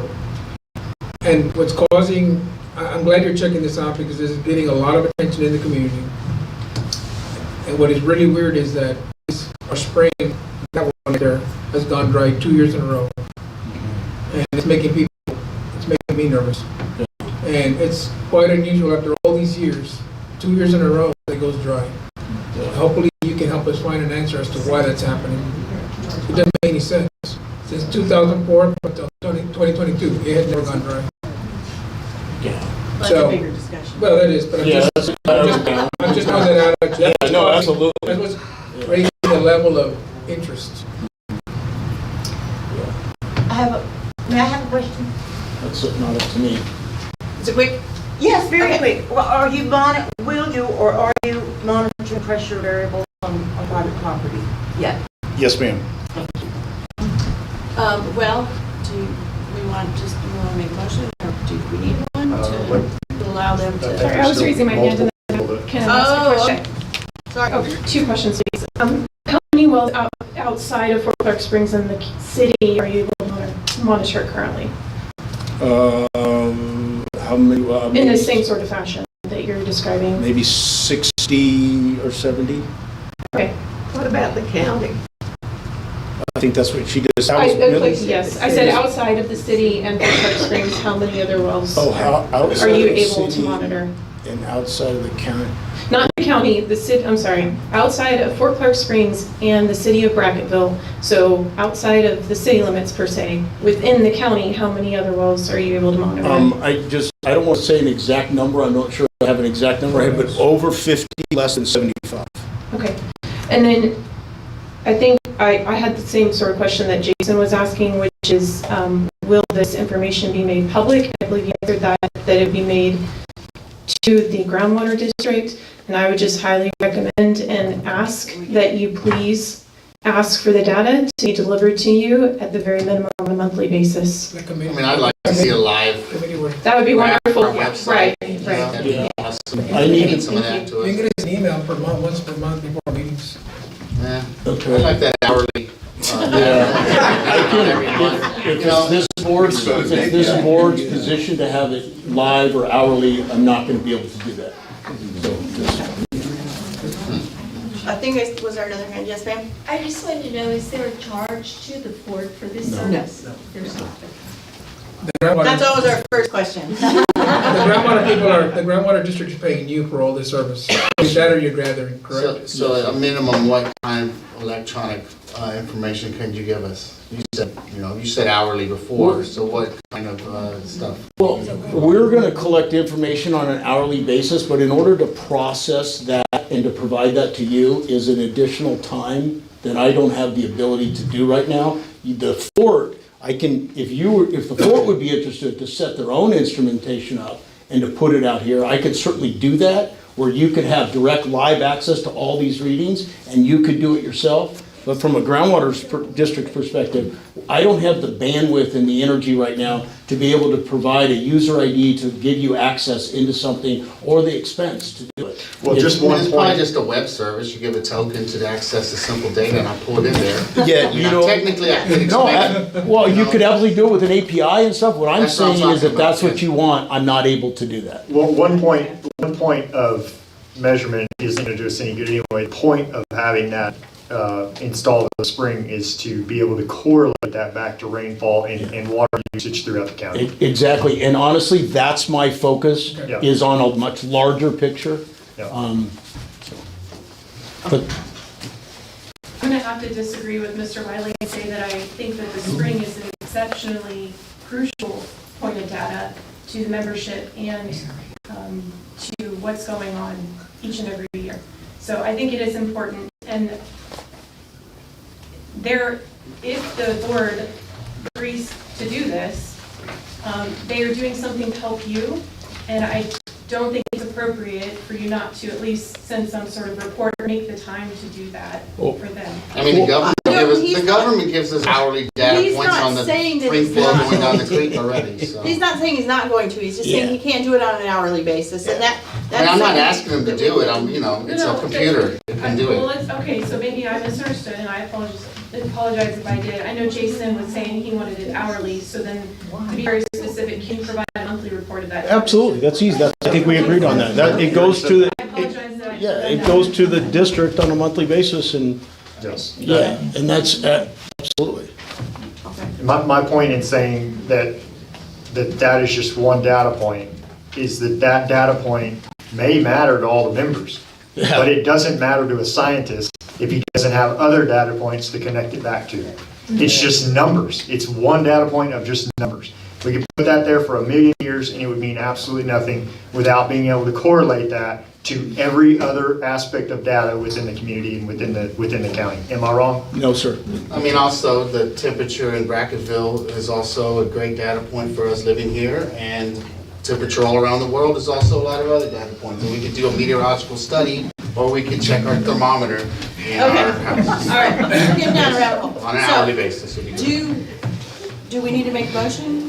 Let's make a motion, Let's discuss it later, deal with it later. And if the spring budget, make a motion that they just give us a monthly. I think we can approve the fact that they want to monitor it. We can discuss with him what we get and at what frequency Yeah, at a later date. I make a motion to allow this gentleman to install this device at the spring and give him access to do so. I second the motion. I just add that either he or the groundwater district forwarded a monthly report as to what the status of that is. Yep. How about, well, go ahead. So I'm gonna say, okay, all in favor? No, Opposed? not without more frequent monitoring.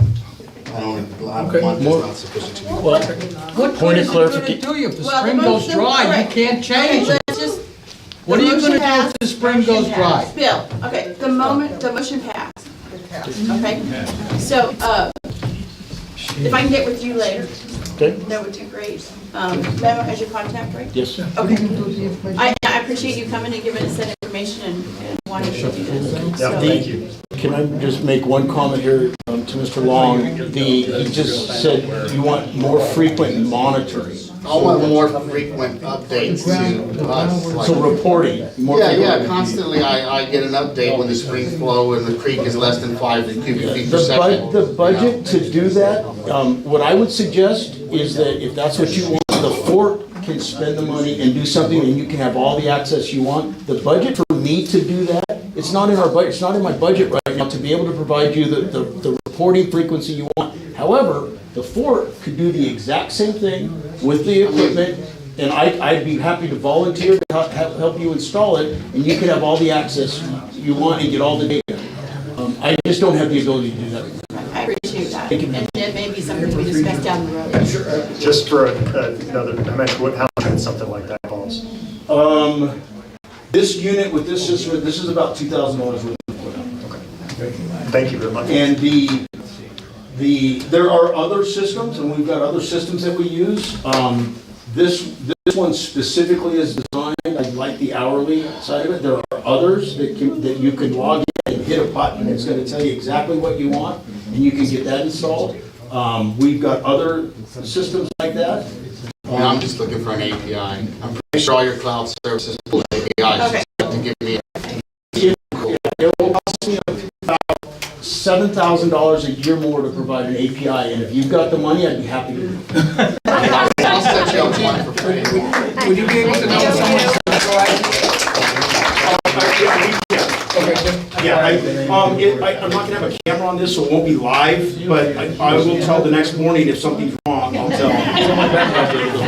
Thank you, sir. Thank you. Thank you.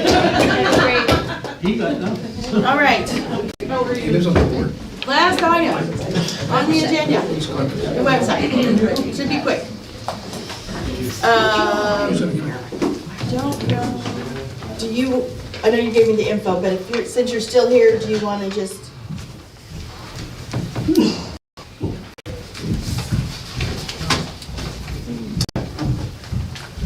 Thanks, Brittany.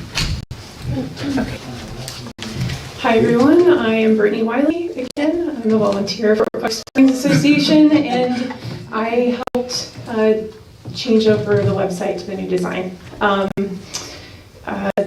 We basically took all of the content that existed, the same page layout, and we transferred it over to a completely new design. Some of you may remember that earlier in the year, I was working with the GM at the time, and we put together a photography contest. We received some great applications, and we asked permission through that contest to use those photos for social media, for the website, that sort of thing. And then also we had some members also donate a considerable amount of photos. Mr. Long did as well, that we could use for the website. It is a work in progress. As I said earlier, part of my background, I've been a director of marketing, and I have the master's degree in technical communication, which we studied website design, graphic design, that sort of thing. We want to continue to move forward and go through each and every page of the website. There's a lot of old content that needs to be updated, a lot of photos that we want to update as well. And also would like to change maybe the layout to make it more user-friendly. There was a very important reason for not doing that when we did the redesign, and that was something that Mr. Long identified too, which is related to SEO, search engine optimization. And so you don't want to take the old website that, you know, all of the website search engines have been crawling and looking for data, and then completely change everything all at once, and it would hurt your rankings. So that's why we just kind of gave it a facelift to start. It's a very big project, and I am excited about continuing to help out with it. When we made the changes to the website this time, I was working with the GM at the time, volunteering directly to the GM and coordinating with the communications position as well. So I'm happy to continue to assist with that. Do you guys have any questions for me? Well, and part of the plans down the road would be to have a member side that's passworded. Yes. So I know I don't want to make big promises, but it is possible to maybe look into the ability to create a members only section of the website where everybody could have a login, and so you can partition off some of the things that are members only. For example, I'm going to throw an idea out there. Of course, this has not been discussed through the whole process or whether this will work or not. But let's just say, for example, if there was a way to have a website form that was in the members only section, and it was maybe to notify security of guests coming or that sort of thing, right? And you could have that on members only site. You could go in, you could input it, you didn't have to call them, it would notify them. Of course, before anything like that was decided on, there are questions that have to be asked. How does this affect our employees? Does it benefit them? Does it not? That sort of thing. But there's lots of great ways that we can improve the website for the membership, and we want to make sure that it doesn't also burden our employees either. That makes their lives easier too. So, but documents, that sort of thing. So what you would have would be a way to have a website that was outward facing, so marketing, bringing in people who hopefully want to come live here, selling more property, memberships, recreational memberships, that sort of thing. So you have that audience, and then we have the audience that is our membership and all of the important things that you guys need to know and want to know, and so how we can have maybe a space for that as well. So that's another big project. It would be like building another website. So I'm not saying that that's the way we go, but there's lots of great ideas on how we can hopefully start improving the membership services in the form of the website. What about work orders? That would be an idea and a question that would have to be again discussed with the employees, the board, and I have something to say on the work order comment. I've just set up a project management system, hopefully to manage some projects around here. And it's open source, it doesn't cause cost per user, so potentially every member could be able to create work orders, ARC requests, and they could have a solid workflow for those to be completed and resolved. And in the future, I would like to get members involved. Some, responsible members who won't full of junk and such, but, I know there's a lot of interested people that know a lot of things that they want corrected around here by maintenance and other things, so. It's not part of the website, but it's another website. Currently, it's just you working on the site. That is correct. And I am not an employee of Forklift Springs Association. Would it benefit to have, because I know there's a lot of uploading of past documents and that kind of stuff, would it benefit if we either had a volunteer or an employee that could assist in that? Absolutely. And one thing I think I've advocated for even, since I became more active was, and just very passionate about with my marketing background, is the need for there to be some sort of position at Fort Clark Springs Association where somebody is doing marketing. It's extremely important. But yeah, if there's any other volunteers who want to help, or maybe, and if there's somebody who has a little bit of time, I know our employees are really busy, but there's maintenance that has to occur, right? So we have to, it's very quick, but training somebody that when you guys approve the minutes or when you put out a new agenda, a very quick, let's upload that to the website. So there's that sort of maintenance that needs to occur on a weekly basis as well. Thank you. Thank you very much. I have a question. How long will it be before the minutes for and agendas for 2022 are on the website? I know, so right now only 23 is Right, on there. yeah. And Yes. it shows pending for 2022, all those meetings and. So we can make a plan for that. It's, I can help with that, or I can turn on that one page of our old website, which has all of those documents, and then they would be available immediately, so. how about this? Again, I'm a volunteer and I do want to share with you guys, I work more than full-time and I have 2 small children, so I love doing this stuff. So because I offered to do this, I apologize that that's not currently up, and I will take responsibility for that, and I will commit to having it done next week. Okay, that's the minutes, not the whole website being finished. Let's clarify that. I'll get the minutes and the agenda. So yeah, you guys looked really surprised up there. I want to make sure that I'm clear. Go, girl. So yes, I will work hard next week to get that up for you guys. But then in the future, I would just ask that we have somebody in the office that can help maintain it. Okay? Okay, all right. Any other questions for me? How do you get to the website? www.fortclark.com. Yes, ma'am. Just fortclark.com. Fortclark.com, yes. Any other questions? Thank you. Thank you. Thank you.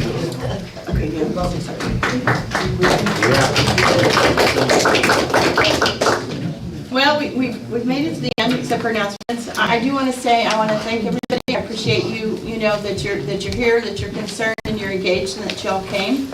And to thank you for the patience. We've kind of had a board meeting / town hall. But we figured it was important, given where we are right now. So I appreciate you all coming and being patient. I have one more question. Work orders. How long should a work order be out? Until it's done. Like we've had 3 days. the light post number 15 on Colony Road has been out for months and months. And I know that several people have requested it. I put in a request about a month and a half ago to have it looked at, and it's in that very corner, very dark at night, very dangerous. If you not familiar with that corner, and there's cars parked there. I can see an accident. Where's it at? Number 15, it's light pole number 15. It's on Colony Road in the corner. Depends on who owns the light. Who did you pole. I contact? put in a work order. Through the office? Okay. Call it AEP. Oh, it's AEP. For us to call AEP, or they call AEP? Well, it's not we need to call it. Okay. Should I have called AEP? No, I don't think that the process. If Fort Clark is paying for the use of the light, then they have to call the company to report it out.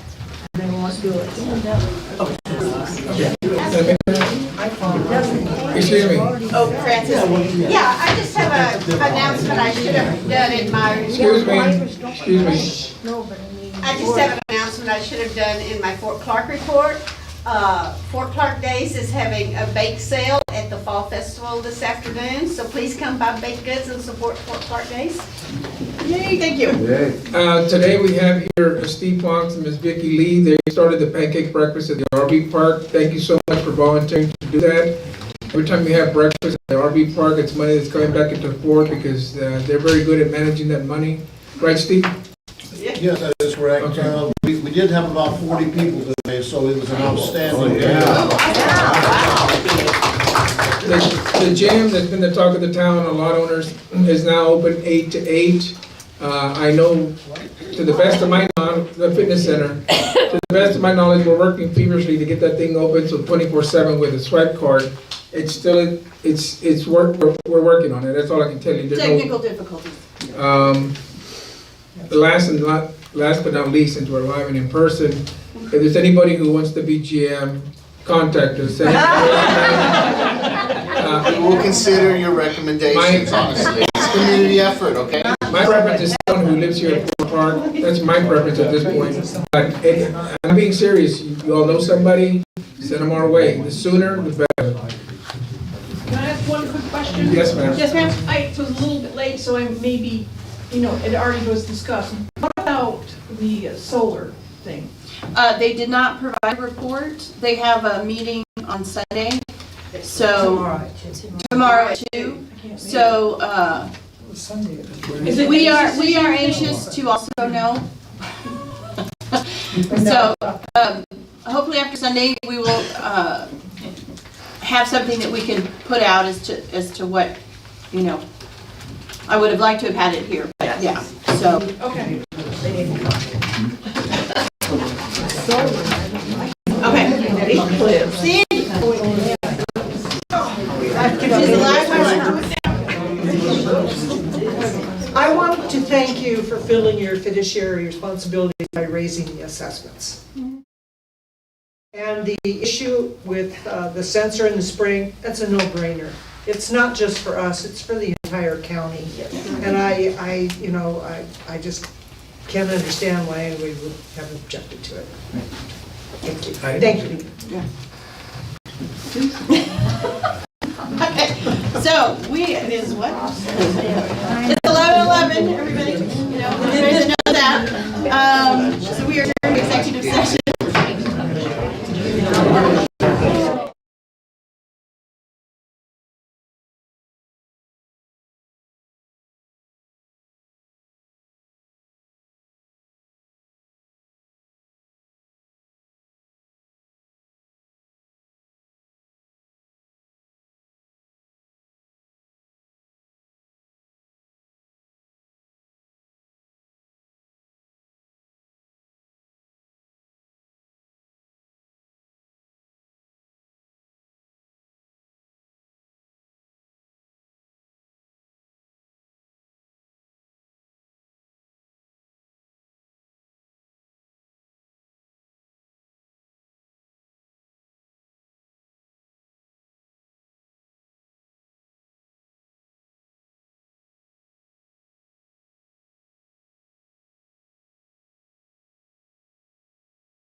You